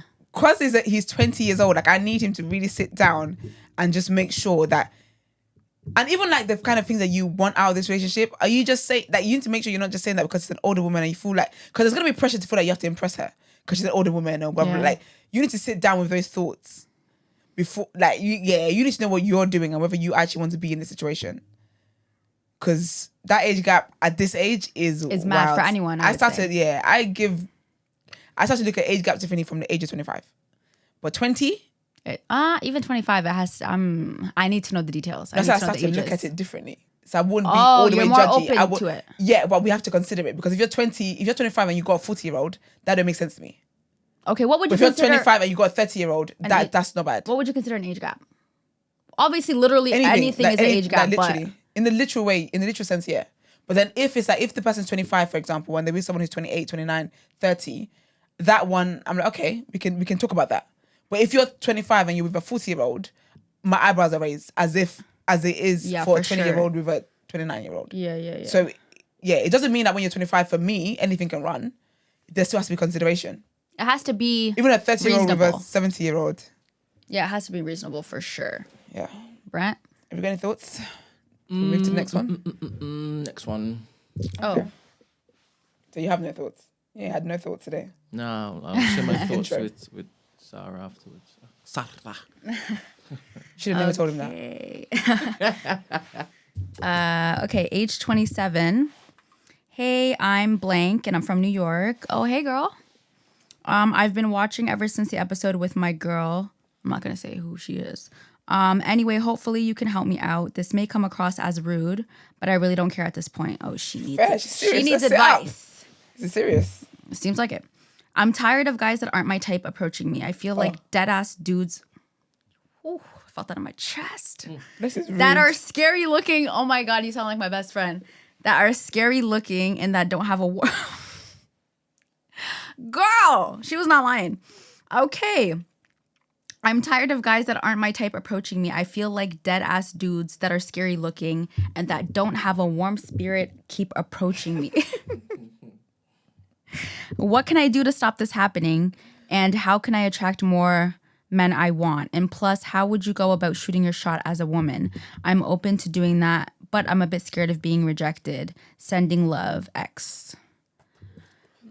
I love this. Strict. Not the first bit, but I do like the shooting your shot as a woman. I'm very pro that. I do like that. You know that about me, boy. Oh, okay. So, what can you do to stop this happening, and how can I attract more of the men you I can want? You gotta walk around with a sign saying if you're not this, and you put your spec detailed in there, and say if you're not this, if you're not whatever it is that you want in a man, don't talk to me. That's the only way to stop it. You can't stop it, but you can just curve it. It might be worth. I don't know if there's a pattern with the guys that are moving to you and the guys that you want. So, for example, like if there was guys that like only, if there were guys that typically just only sexualize women, moving to me, I would question what kind of energy I'm giving to them that makes them think that you can approach me. So it might be worth looking at the pattern between these guys that keep moving to you, what they're like, what they're interested in, and how you show up. I'm not saying change yourself, but it's just worth giving a thought to so that you know. I think when it comes to moving to guys, it's not complicated. It doesn't have to be like a witty, did you fall from heaven because the angels are crying? It ain't gonna be that. It's nothing like that. Yeah. I think just if you see a guy that you like, just speak to him and just be like, oh, hey. Like, she said she's scared of rejection though. Everybody is though. I think that's such a weak excuse. Men are scared of rejection too, and they have to be the... Society's made it a thing where they have to be the ones to move to women. Like, they weren't born to be rejected left, right. I'm sure that hurts their little feelings. Everyone's scared of rejection. You just gotta get over it. If what you want is worth it, you get when you find it, when you see a job that you like, are you scared of rejection then? Of course you are, but you still apply for it. When you want to go somewhere and you're nervous to go in, but you really want to brunch there, do you go in? Yes, you do. So everybody's scared of rejection. You just have to get over it. You gotta feel the fear and do it anyway. That's it. Feel the fear. Big up Jen. And you can't half-ass it. You gotta go all the way though. I'm not gonna lie to you. I feel like women shooting on their shot, you gotta do it. You just gotta do it straight, all the way. Don't half-ass it. No, but I don't think meet a guy and be like, hey, I like you. Oh my gosh. No, like, not too strong. No, too strong is different. But I'm just saying you can't seem like you don't do this, you know? Yeah, okay, yeah, you gotta walk with confidence. Because I've seen it, and it's a bad shot to begin with. Like, when you released it, it was crazy. Like, you know, you have to make sure, like, you can't half step. Like, if you're really gonna do it, do it. Don't come off too strong. Those are two separate things. But yeah, you gotta walk in with confidence. I get you. Exactly. Only do it once you're in a place with yourself where you're confident.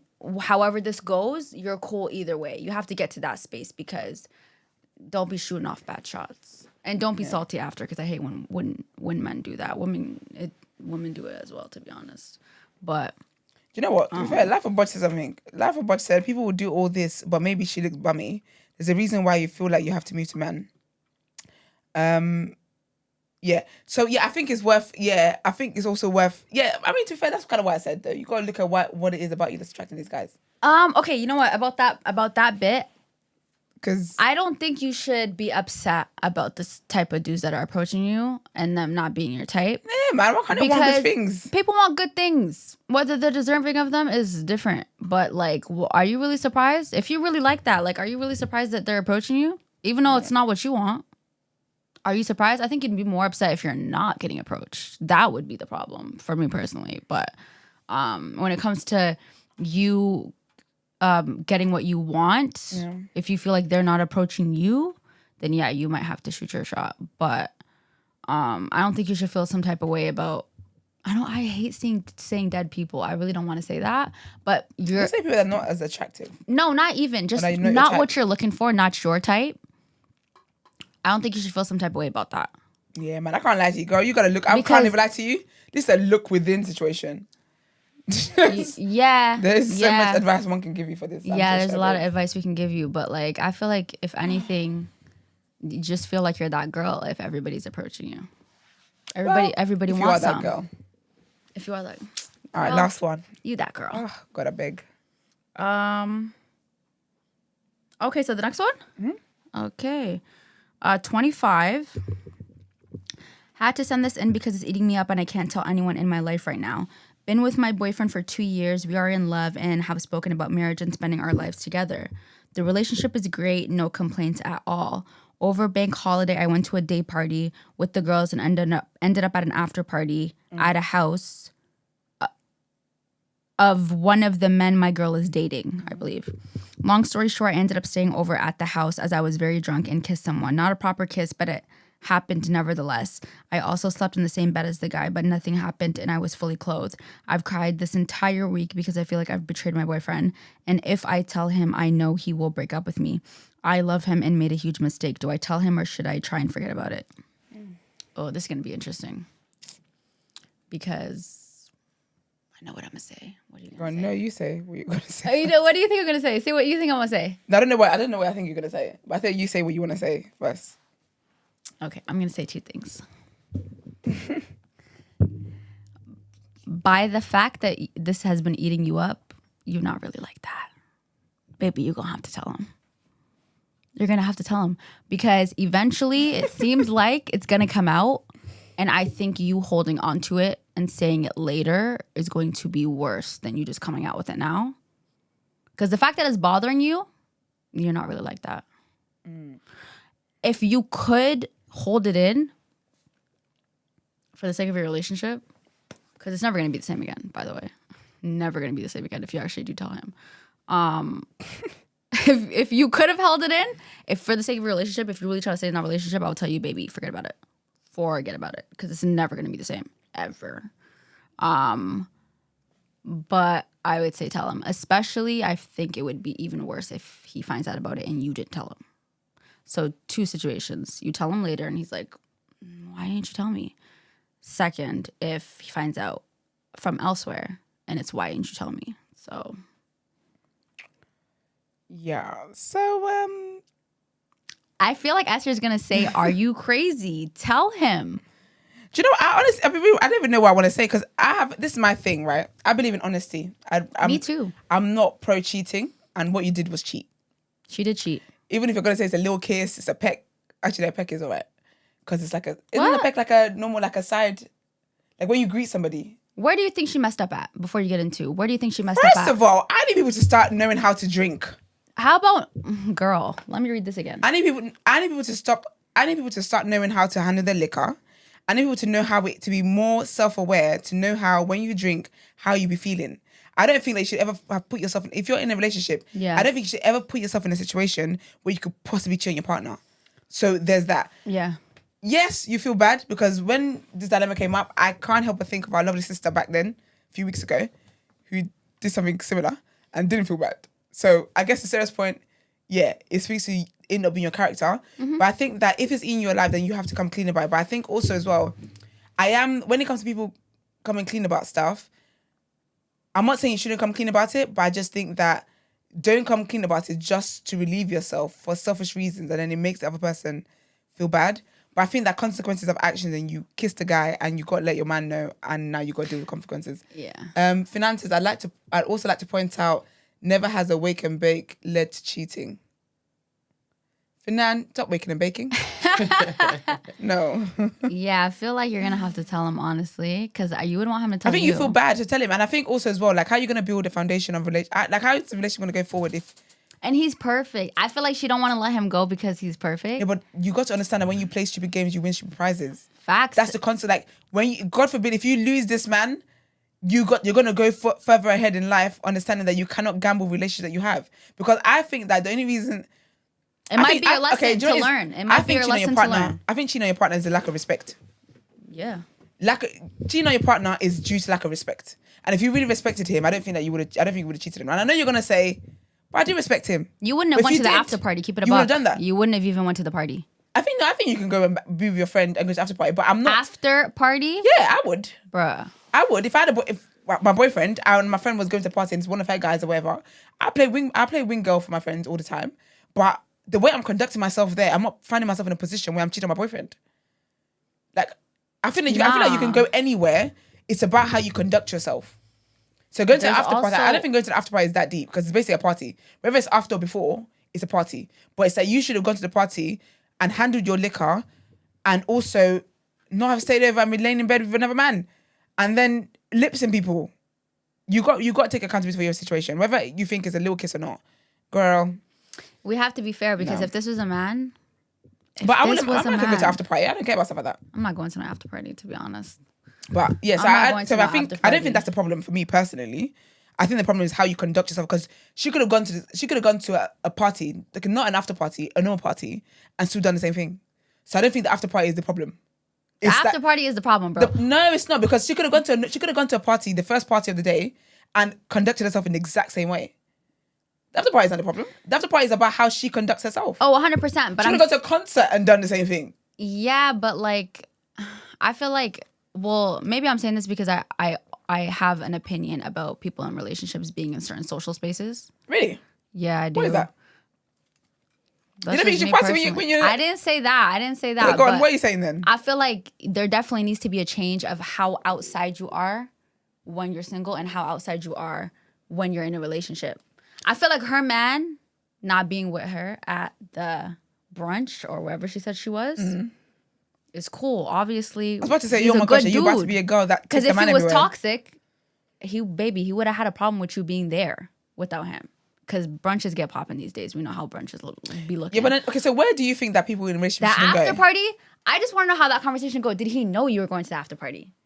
Because it's so interesting to me. Where else can people in relationships go? Are we being serious? Where else do you think people in relationships shouldn't go? I didn't say shouldn't go. I said how much you're outside. There needs to be a change. Okay, so what if she hadn't been out in months? That's fine. That's cool. But so she's not after party is mad though. I feel like after party is definitely you're doing too much. Brent, oh my God, Brent, what do you think about this? You went to the brunch. You're doing too much. Realized I was in the room. Nice. No, because I've asked you twice now for your opinion and you didn't give me none. Well, the first one. By the way, I hold men to the same standard though. I don't think you should be outside all the time either. You're strict. I don't like that. No. You are strict, all the Sarah. time? All the time? Yeah, but going out all the time is different. Because it's Saturday? No, I need you to come with something. I need you to tell me. But going out all the time is different. Because even people that are single that go out all the time, I judge. Nah. So that's different. But saying that because she's in a relationship and she's at after party, that's a mistake. Because you're saying after parties for people in relationships, that's strict. It's saying they're not for people in relationships? So wait, so when we have the TDA live show, I have to take my ass home. Or like people in relationships have to take themselves home. That's crazy. Brent. That's crazy. Carry on. Wait, I need to read the chat. Am I alone in this? I don't think so. I just think you're strict. I'm not strict. That's the thing. I'm not strict, but I feel like everything needs to be in moderation. Like if you're outside for like the third or fourth time in like a month, you need to come with it somebody's birthday, you're celebrating something, somebody got a promotion at work. You can't just be outside just for are you single? I understand the outside thing. That's fine. I have no problem with that. I have an issue. Well, no, I don't have an issue. I'm surprised at your comment about people in relationships going to after parties? I'm gonna do a poll because that's an interesting. Take after parties. Oh wait, so we're not guys. Okay, no, do you know what? What's an after party? I might hear you though. No, but what's an I might after? hear What's you. an after What party in is Canada? it? What's an after party in Canada? Is it different to the after parties we have here? It's Freaknik. Yes, we're not gonna act like the vibe at an after party is the same as the actual event. We are not acting anything. I'm not acting. I'm for real. I think I've realized the after parties that you know about are different to the after parties I know about. No, honestly, Because after parties here are just going to the club. Let's just say you're going to, obviously you're in a relationship. Oh, you think like an NFL? No, I'm not even acting like that. Nah, just listen, 3 shots after party. For you to go to an event, there are no lips. let me tell you something. Let me tell you something. You're going to an event to enjoy the event, right? Whatever it is. That's cool. You and your girls are going to the event to enjoy it. This is so funny. I really hope I don't get clipped up here, to be honest. But we're into it now. We're here now. What is the purpose of you going to an after party? To have fun. What's the purpose? You ain't had enough fun? What's the purpose of you going to a party? You're already with your girls. What's the purpose? So who are you going to go meet? What's the purpose of you going to a You're with party? the people that you're supposed to be having a good time with. What's the purpose of you going to a party? It's like when your parents used to pick you up after playing all day. What's the purpose? And it's like, Mom, I want to sleep over. You were here but all wait, day. But what's the purpose of you going to a What party? more do you want? What's the purpose of you going to a party? What's the purpose of you going to a party? As a person in a relationship, No, I would just- tell just you a party no in general. purpose. No, There just a shouldn't be. What? What kind of party? I'm not What talking kind about of the party after are we party. I'm talking not talking about the about? after party. I'm talking about, so before there's the after party, there's a party, right? Yeah. So why would you go to the first party? If you're off the after party, if you can't go to the after party, I don't think you should be going to the party in the first place. Because it's the same, Who it's are the you same thing. You're arguing going there with? for enjoyment. I would not be And you're having arguing with you about that either. You're having a girls' night. Okay. If you're The having a girls' girls' night night is not at the after party though. The after party is It not carries on. More girls for a girls' night. Nah, man. Yeah, we definitely see this different. Guys. And to be honest, I usually am in the minority when this conversation comes up with me and my friends. Because I don't know, bro. I'm just like big on respect, and I feel like people need to be honest about what their intentions are, bro. Yeah, man. What are you going to the club for every single weekend and you have a partner? But again, the frequency or an after thing, party. What are you going to an after party but the for? You have frequency a thing is partner? not an issue because I agree with that. I don't think even people. I just don't think people should be outside all the time. Like, why are you scared? Why don't you like being in your house? But I think that my thing is the after party thing.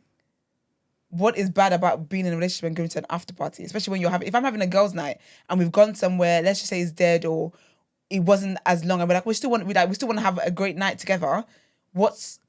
How is that inappropriate? Because I'm in a relationship, I can't go to an after party with the same people I went to the first party with. I'm still with the same people. Like, I don't see how that's a bad thing, or I don't see how that's disrespectful in a relationship. Because my thing is about how you conduct yourself. Because you can go to the first party and act a damn fool and embarrass your partner. Oh, well, you can act a fool anywhere. Exactly. You can go to the after party and still be cool. You can go to the fourth one and then be crazy. Like, you can go to a concert and still cheat on your partner. So it's not about the spaces you're in certain circumstances. Obviously, if you go to a brothel, that's different. But okay, so it's yeah, about, we need to define after party. Yeah, after party, is this a crib party? Is this like a private event after the event? Just what a house is it? party. It's a house party. Hell no. Hell no. Okay, I get what you mean. So I feel like after what's the number of the people attending? Because if it's what I'm thinking about, for example, where there's like, say there's like a group of like 4 guys or 5 guys. Yeah. And I'm with my friends and there's 5 girls. Yeah. Obviously they're doing boy math and they're thinking 1 girl to a guy. Yeah. So fair enough. That kind of after party, fair enough. But what's your number of attendees for after party you shouldn't go to? An after party. But what's the number of people there? Because if it's again, say it's like me and my friends, 3 of us, 3 guys, fair enough. But what's the number? If it's just an after party, this is someone's house where we just carry on the party, it's just chilled vibes. What's the number of attendees? Is there a difference for you there?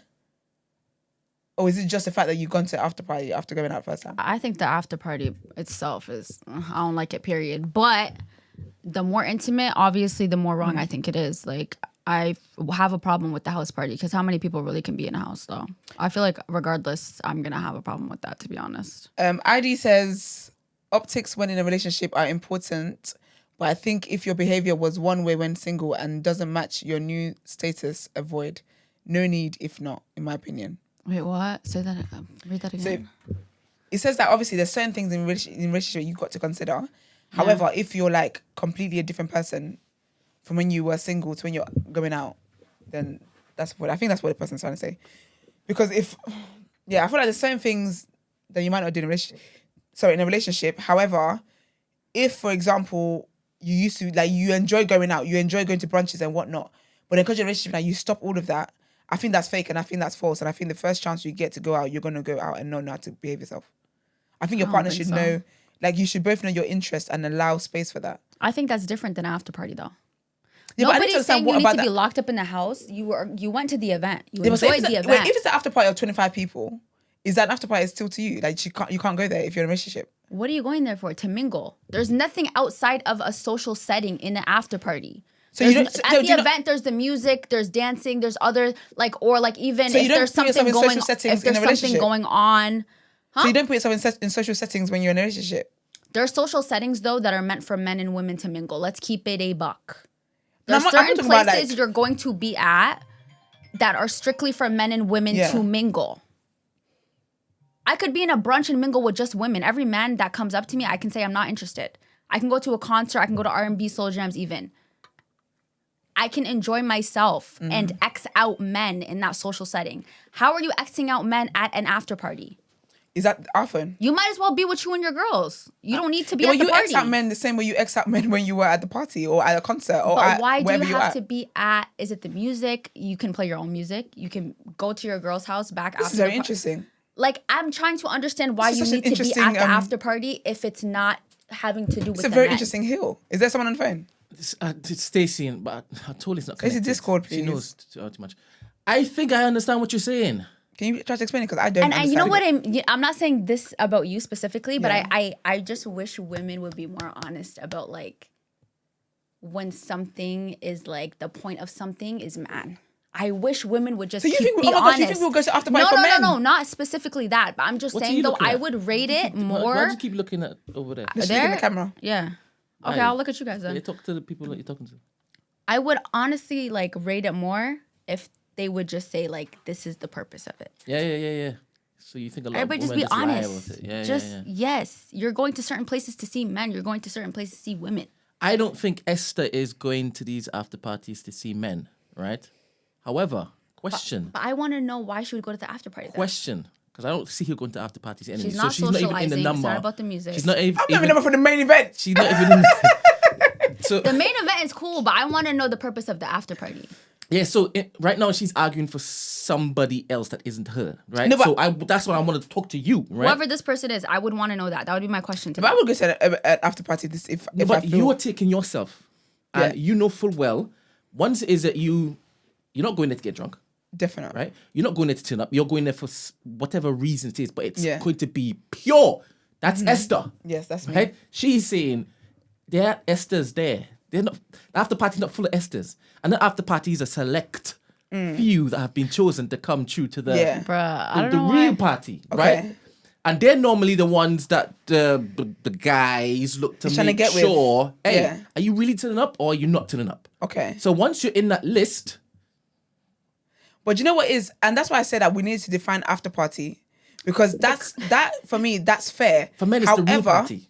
No, but that's fair, and that's fair. Real party, after party, whatever you want to call it. Or if I wasn't successful, if I didn't do what I needed to do at this event, I'm down for the after party. 100%. I get it, yeah, but at the same time, I can imagine myself being with my friend. I've played wing girl to my friend. I've been to places just to back my friend.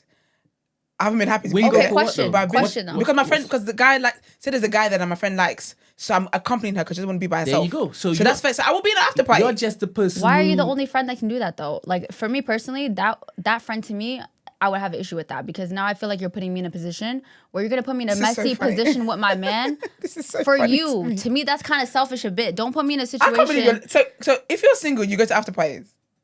If I'm single, yeah, I don't mind. I'm not saying I would go even. But what are you going single. to do at after party when you're single? Nothing. But I'm putting myself in a position. We're not stupid. You're putting yourself in a position for a bare man to talk to you. Yeah, but you get that anywhere you go. Yeah, but that's a heightened place for that. It's not heightened more than it is anywhere else that you go. No, you've changed it. Right now, you're single going to after party is fine. We're not talking about being single. No, because I was going with someone with it. Go on. I lost it now. Because you can say anything once you're single, 100%. Oh, no. What I was going to say was that, so what I was going to say was, essentially then, the same way you think that you want women to be real, then I think you got to be real about the fact that you're basically doing this to please a man. So you're saying that women are going to after parties. To please a man. No, wait. Let me land the point. You're saying that women are going to after parties to go and seek men. No, I didn't say that. No, but you're saying that they're going there to position themselves for men. You're saying That's not what I said. You said women need to be real because the reason is for man. Did she say that or did she not say that? From the woman's point of view, 100%. That's what you said. From the man's point of view, it's... No. Forget the man. Okay. I'm talking about Sarah's point of view. Yeah. So you said that women need to be real with themselves.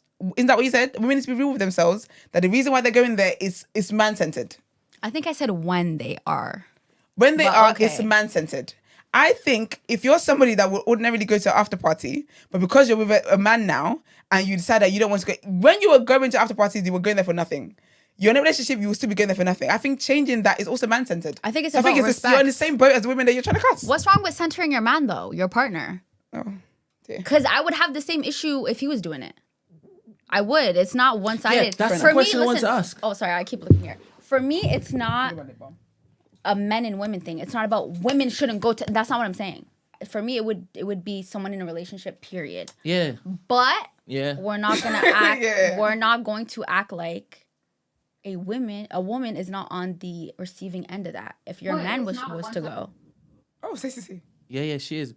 Question: when you get like with a man, yes, right, and he's always telling you, this Saturday, I'm going to a party, then I'm going to the after party. Yeah. And you're in a full-blown relationship. And then you get married, and then he's still at the party. He's not a flipping event promoter. He's not an event promoter. Yeah. Do you understand? Yeah. Are you gonna have a problem with that? I would have but the way you said it is different because if that's a man that's always going out, I have a problem with that anyway. It's just the quantity of the time, the frequency. Yeah, so I have a problem with someone that's going out all the time. Yeah, you did say that. You're a fox. I don't believe in that lifestyle. However, though, if he's having a boys' night and they went to one venue and they went somewhere else after, I have no problem with that. That's a one-off. Because for me, it's about but I will be dating somebody that goes out like that one-offs, not someone who goes out every weekend. Fair. That's not reality for me. I don't go out every weekend, so I would not be with somebody who goes every weekend. I'm a homebody. Fair. However, if when he goes out, they're like, oh, we're going here afterwards. Yes. I don't care about that because it's about your conduct. Yeah, 100%. But when she spoke, I am applying frequency. I'm not applying one-off. I asked about what frequency though, and it's still the same thing. Frequency is a problem. A one-off is a one-off. Anything can happen on one-off. I didn't think that she made a one-off. No, I did because I clarified that. So you don't I mean clarified one-off. the frequency. But her thing is about after party, period. Once you're in a relationship, I just wanted the purpose. Don't be found anywhere near. No, a one-off can happen. Somebody to tell me the purpose. Somebody tell me the purpose. For the same reason when you went out to brunch or to concert or to DLT or to R&B, for the same reason. You can't do that in any other setting though. You can because it's still event. social settings. So you're still in a social setting. Who are you socializing with, man? You're socializing with men in the first event. That's what I was saying. You can X out men in that type of environment. But you can do the same in the after party with 35 people. Unless it's You're gonna be that girl in the corner who has a stank attitude. Why are you here? If it's a 5-man, 5-girl situation, I can understand that. Yeah. Because they've done the way they've done the math is like, oh, 1 guy, 1 girl. Mm-hmm. If you're in an after party with 20 plus people, BFFR. Sorry, Stacey, go on, please. Stacey's gone. No, she's there. She's there? Yeah, she's here. She just doesn't know how to use the button. For example, I'm not even gonna say every after party. Oh, hold up. There's definitely no one if it was something like Go on, Stacey. You talking? Hello? Stacey, girl. There we go. Yeah. Listening to the TV, and this has a little bit of a delay. Oh, we're this thing. Girl, what the hell? I knew it, and you know what? I'm standing on it. I'm on an island, and I'm a No, chilling you are on a hill. You are standing on a pile of quicksand because You're on a what the volcano. hell? First of all, this notion that people in a relationship shouldn't be in certain social settings. This is why women get the bad PR that we get. It's not a woman thing, though. I said that. I said I would hold him to the same standard. I think women push it more than men. Men do it too, but I think women push it more than men. And I think it is a sick way that certain women, and this is not just you. I've seen this. Not even. I'm not talking about you. Not just you. So please don't take offense. Please don't take offense to what I'm saying, because I'm generalizing here based on similar opinions that I've heard from several other women. I think that this is a reflection of women trying to protect themselves, protect their relationship. And I think that whole mindset is so silly, because wouldn't you rather somebody do what they'd rather see? Wouldn't you rather want to see what someone would rather do versus protect them from these threats that you're worried about? Like, first of all, people don't go to parties just to look for significant others. Let's start there. You've never been to a party, even out of a relationship. You've never been out to a party and you have such a great time you don't want it to end. Hello, insert after party here. That's what that's for. So if you have a good time, you want to continue that, and you're in a relationship, it's because of my relationship that I should now kill the night. Oh, sorry guys, I have to go home. To do what? It's overkill, in my opinion. Brunch. It's overkill. It's not just to go have mimosas and have a good time with my friends, Kiki, get drunk and dance and have a good time. Like, I'm not looking for a relationship. And I will acknowledge that maybe it's a me thing, because I've also had similar conversations with friends, and I've been told that my purview sometimes on social settings can be different. I don't walk into a room, look around the room, and look for who's attractive, look for who's there. If I'm there to have a good time, bro, I'm there to have a good time. If somebody happens to fall in my lap, okay, great. But this idea that if you're in a relationship, you shouldn't be in certain social settings because you're in a relationship now. You should carry yourself different. You shouldn't be. So tell me what this: are we talking about? How do you end up in somebody's bed? Right? Can that happen at the event you was at? It can, but that can happen anywhere. What? Thank you, Stacey. What are y'all even talking about? Thank you very much. Home for me to go to their bed. You can go to a house party. That was the one event for the night. That was the one planned event for the night. I'm talking about going to a brunch or going to a dance or whatever. She could have gone home with a guy. But my thing is, what I'm focusing on is about the person's conduct. It is, for me, it's not about where you are. You can act a damn fool and cheat on your partner anywhere. You can cheat on your partner in church. Where's the respect, though? At a wedding. Where's the respect, though? But that's what I'm saying to you, is that even if anywhere you are, anywhere you are, it's about your conduct.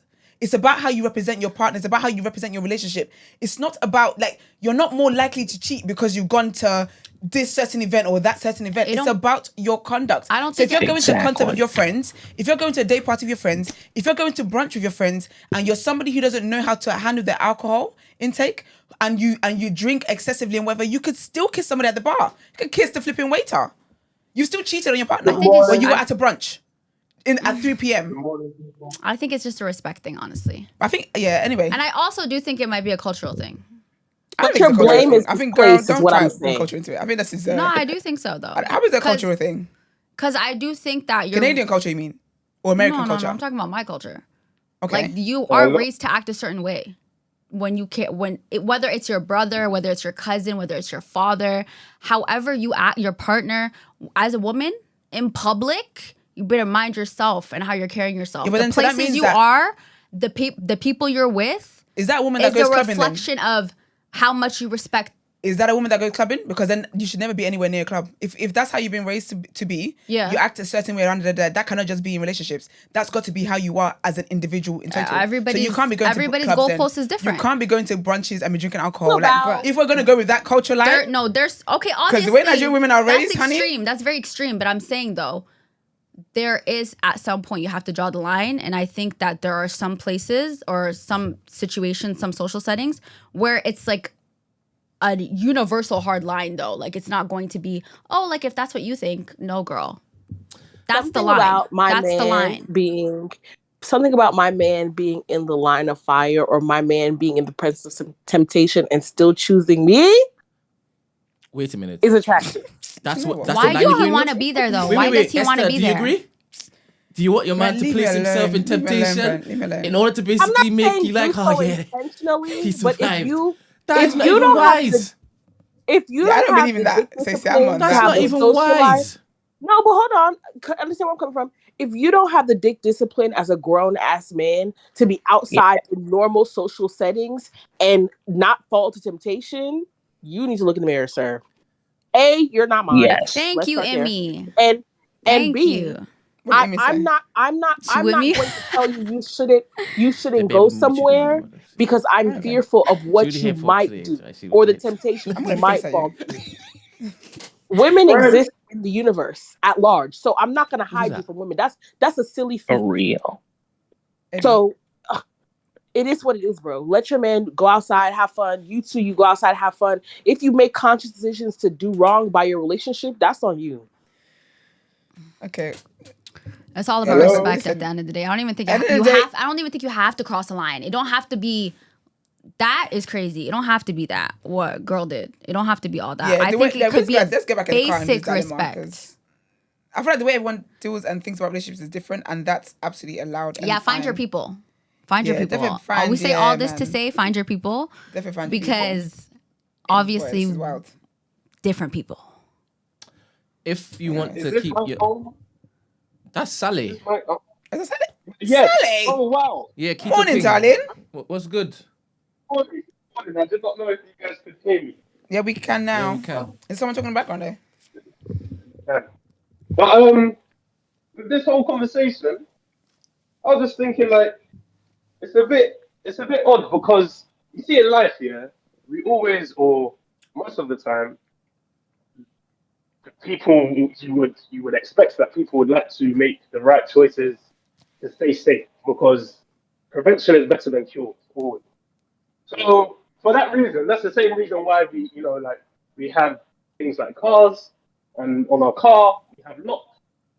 And not just that, but most people, like if you knew that there was an area which was notorious for like car break-ins or stuff like that, then you would most likely, like if you were going there, you had some jewels on you or something, you probably took away because why? That is the sensible thing to do.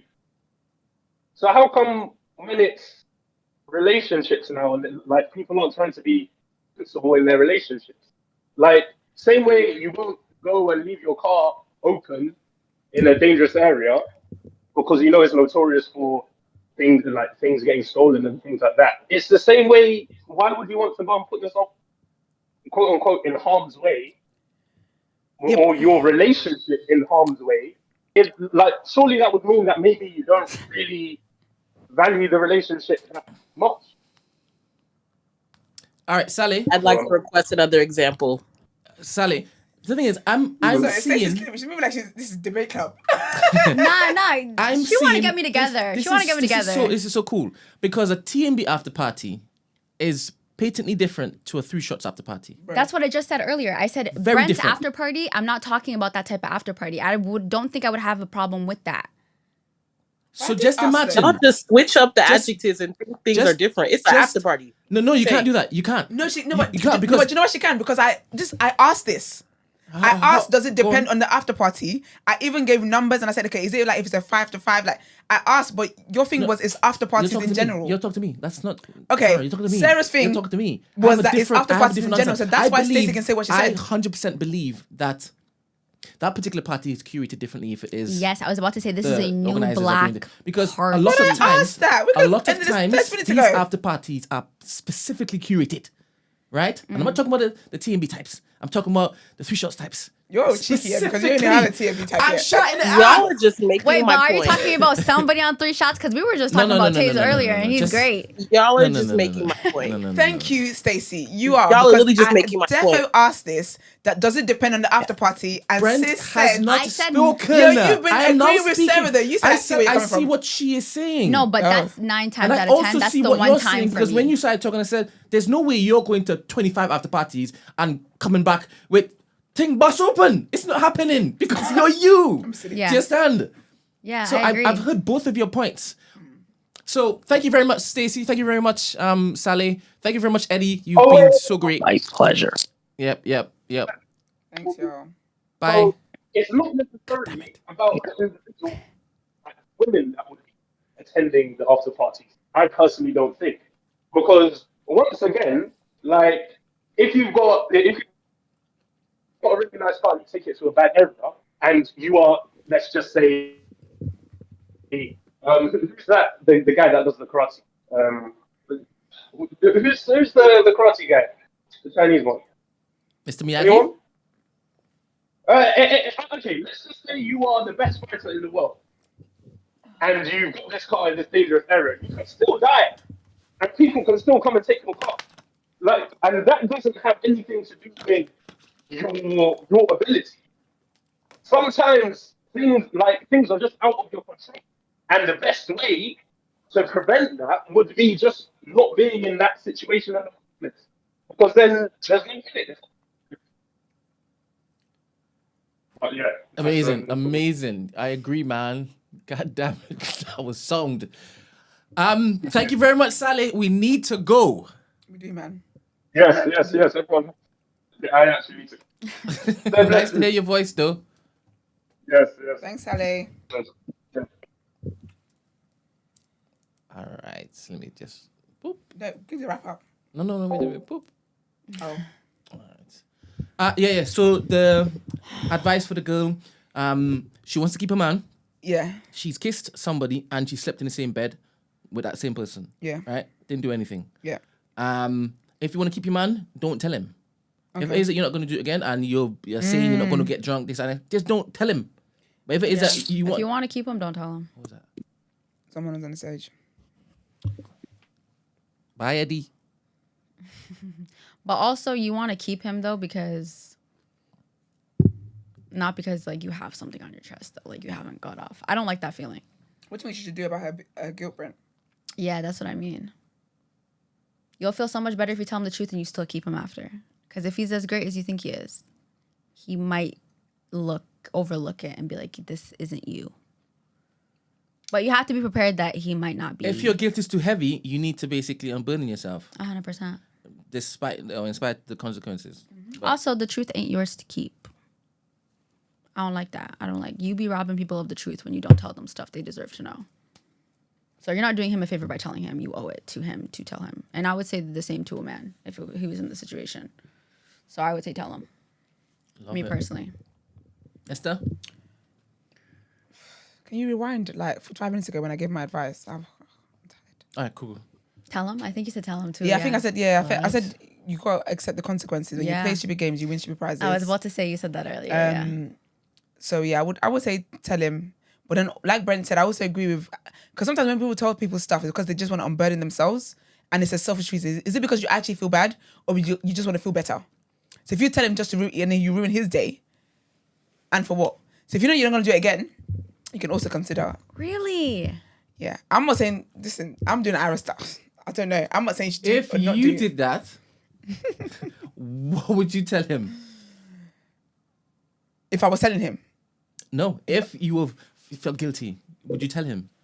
And you believe, this man, if I tell him, things done. Yeah, man, because I think you got to accept that when you play stupid games, you win stupid prizes. So next time, what that will teach me is that the next man I get that's a very lovely, wonderful man, I won't play stupid prizes. I won't play stupid games. Because I believe when you cheat your partner, there's a lack of respect there. So I will respect my next partner properly. Yeah. So that I don't get to lose a good man again. And God is so nice to bless me with another one. Cool. So the comments are so funny. You said if your man is an idiot, tell him. Is that a man or woman that said that though? I think, I don't know. Sorry, guys. Some of these names. Because if it's a guy saying don't tell him, that's interesting. I mean, to be fair, Marcus said don't tell him. So if it is that you want to keep it. Yeah, if Marcus said it, he would have said don't tell him. Because I do believe that there will be other things that she does that ain't going to burden her at all. But you know what it is that that man should know. But you know what it is that she's got to think about whether she actually wants to be in a relationship. I'll have to ask everyone that cheats on their partner this. Because sometimes I feel like you people self-sabotage things. Because I can't, but again, I'm projecting who I am. I can't see myself with lips in another man. Yeah, like there were bare missteps before you got to that point. Bro, if I know how I am with alcohol, I know I can't handle my drink. And I'm going out just drinking anyhow. Now I'm doing silly things. I even slept there. Oh, sister. Wild. You know, I've seen alcohol do some crazy stuff. One girl, right?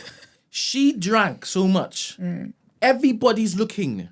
She wants to swallow my face. Remember? Swallow my face. I hope that happens tonight so I can see it. And she wouldn't have done any of that if it is a shoe. I want to see that tonight. I don't want to see that tonight. I do. No, because that's not nice. No, because Brent does not deserve to be handed anyhow like that. Not at all. Oh, so was this just like out the gate, or like you guys were having a conversation and it just I was standing jumped there. And it was time to go. Bye, Brent. Bye, Brent. Wait, so do you know her? And the person did not remember the day after. Oh, so you do know her? Yeah. Oh. What does that mean? I feel like that makes it a little messier. Oh. Because now I have to see you again. That's awkward. It's awkward for her. But she can't remember it. She can't remember it. She So it's can't just remember awkward it. for you. Mags has a whole blackout. I think that's scary. That's mad scary. It's a scary way to live. So in that case, is it cheating? It is cheating because you're still coming to the act, and I think it's also cheating, but it's highly irresponsible. Because unless that's your first time, like I said to the last person, unless it's your first time ever drinking and you didn't know alcohol has its effect on you. Let me ask a question. Where are your friends at? Let me ask a question. Because this is, in my head, I've never countenanced this, right? Because I've never drank alcohol to black out. I've only drank it to say, I don't understand why you guys drink alcohol. I don't understand it at all. But if you drink enough to where you cannot remember what you're doing. Yeah. Mad. Is it really conscious what you're doing when you are not aware of your faculties? Yeah, but who got you there? We have more problems at that point, though. We have bigger issues at that point. I think if you got spiked, fair enough. But if you were intentionally drinking like this and you know how you get once you start drinking, yes, you absolutely are responsible for every single thing that you did. Question though. I understand being responsible until it is that you can't remember you drinking. And at that point, you continue drinking. It's like autopilot. Yeah. Like I said, I've never lived it. I'm assuming this is what happens, right? You get to that particular line and then you cross it and you don't even know what's happening. You don't know you crossed the line. Yeah. You are moving on autopilot. People are telling you did this and then you did that and then you did this. And you're thinking, what are you talking about? Yeah. Can you really blame them wholeheartedly for cheating during that particular period? period? I still can. Because if it's not the first time, I will always blame you. If it's the first time that's ever happened to you, like you didn't know that you blacked out and what that means is that when you go into events, you don't drink then. Because you don't want this thing to happen. That's why I speak about being responsible. So if I know that I when I drink, after a while, I don't even I forget that I'm drinking now and I cross a line, it is my responsibility that everywhere I go, social settings, I do not drink. Because I cannot do that. Because watch these people, if you put them in a room, in a work function where they're up for promotion, because they know that there's a chance that they might not, that they could lose that promotion if they don't act a certain way, they won't drink. So you would know in what ways you can turn that down. When other settings, you think, no, it's always your responsibility. The only time I would not blame a person is if it's their first time and they've just found out that this is actually what happens to me. Because there's an argument to say that, okay, but how would you know that this is a repeated thing if you haven't done it the second time? I might even give you grace for the second time. But the third time, you deserve every single thing you get. So I hear you. So in that situation, prevention is better than cure. Absolutely, always. Always. Like, I feel like you just have to be responsible. Like, the last Ned thing, I didn't drink. I literally had apple juice because I had gym in the morning. Today, I don't plan to drink either because I have gym in the morning. Like, you just got to be responsible. So I know that alcohol makes me tired. I know that when I wake up in the morning, it gives me a headache. I know that when I go to the gym, I'm not going to be able to do one burpee. Why would I then go out the night before and be drinking, then go to the gym and then act confused? I agree with you. Do you know what I mean? I agree. You should not place yourself in temptations. Okay, so spaces. why was everybody coming for me? Wait. Don't come alive now. Wait. Go back into your phone. Wait. That's what I was saying. No. You guys are not making the point you think you're making. That's okay. No, I don't care. It's not. You're not making the point you're making because that is why. No, there's no. Pick it back up because that is why I said to when we were talking about the after party. Yeah. I said first of all it's about the person's conduct, and that's why I said I need to know what kind of after party you're talking about because if it's a case where you know that when you go there, guys are gonna that it's a 5 guys, 5 women thing. There's no way for you to escape that environment. That's different. That's why I clarified what kind of after party we're talking about. And Sarah said, it don't matter what kind of after party we're talking about. It don't matter what the numbers of the attendees are. It's just about after party period. So no, you guys did not make the point you think you made. I think both of you all are... Opposite? No. You guys agree with each other. I think we do. I'm just a little strict, and I'm very big on respect. I feel like optics matter too. I don't want to hear that you didn't do anything. I don't want to hear that. I'm not gonna lie. I also don't want to hear the other, but I mean... Sorry, can I just say, FN, no, every social situation is not temptation. Because it's possible... I don't know what people that think that when you go out, you must drink, that's alcohol abuse. It is. You don't have to be in a social setting and feel like you must drink. Then you got other problems than you cheat on your partner. You're abusing yourself. That's wild. So no, it doesn't mean every social situation is temptation. Wait, is that if strict, if I go and talk to an ex that I know that I really had feelings for and blah blah blah, I'm going to get closure in the person's private house. Okay. Okay. And you got perfume on. And then you can't say to me that nice situation outfit. in my ex's house and then me going out to brunch is do you know what I mean? Like, you can't say that every social situation is temptation because it doesn't tally up. I think with the after party thing, it was very interesting to me that you are saying essentially change yourself because you're in a relationship. I find that very interesting. That's the thing though. I didn't say change yourself. And I didn't say that. I don't even think there's a problem with her saying that. No, but there's no problem with it. But I think it's that there's no problem with it because there's no problem with it in general. But when you're only specifying after parties, but my point is that what happens at after parties happens here. So if you're going to say because you're in a relationship, then you need to not socialize or not go to... I understand that. But the emphasis on after parties, when the main party, the same thing can still happen there? No, that's what I don't understand. I hear you, and that's where I guess I understood because she made a distinction between the both of them, right? So in my mind, I already made a calculation that she had described the after party differently than the main function. And when you were talking now, I'm also hearing you not like separating them. So I could understand what you're saying and also understand what Sarah is saying. Sarah. You're doing too much. You called her a different name. Wait, honestly, Brent, though, do I come off as strict? No. You do 100%. Because earlier I said strict, but now I'm starting to think I really don't think that's it's strict. No. Huh? It's definitely 100% strict. No, I don't think so. Strict. Only because you're from a culture that and I do think that is a part of it. Yeah, I want to see what you wear this evening. Yeah, because in my mind, don't do that, guys. No, I'm doing it. Wrap up, because I'm honest with you. Don't do that. Your points could have landed until you brought culture, and then I was like, okay, and that's why I said, don't do that. No, that's why I said, yeah. Don't do that. That means if you're doing culture, that means you don't go clubbing. No. That means you don't go here, you don't go that. So I'm expecting you to see you guys, like this. Don't do that. As much as I don't want to see your knees out. I'm here to see you dressed like this. Honestly, tonight. though, even my parents know this though. I want to see that. If you're gonna pull the culture card, no, that's different. Because you pulled that card as if it was gonna do something. Picking, baby. No, that's different though. Whether you're modest or whether you're religious, that don't matter. Culture. But you said culture, so I'm expecting culture is culture. But I'm expecting you to represent your culture tonight. Yeah. Because if your culture is why you don't go after parties, I'm gonna carry myself while you're going to hear good stories. If you're I won't be at no after party. Your culture is why you don't go to after parties. I'm expecting you at the main event today. As a matter of fact, the after party is the party tonight is the after party for TDA today. So I don't even expect to see you there tonight. Well, I ain't got no man, so yeah. But either way, I'm gonna carry myself well because you carry yourself well regardless.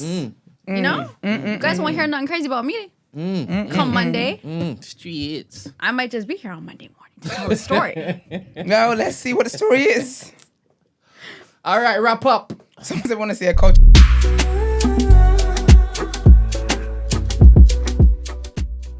Oh my gosh, I can't believe what a shift. Anyway. I think you all have done very well, all things considering, to be honest. Bro. We talked about a lot of stuff today. All right. Very well. We talked about a lot of stuff. We talked about Sarah's hatred for after parties. Talked about Kamala Harris and her key issues. We talked about Nick Cannon and Cam Newton and talked about black families and the breaking of them or the unbreaking of them or the support of breaking of them. Talk about private schools, failing children that have special needs.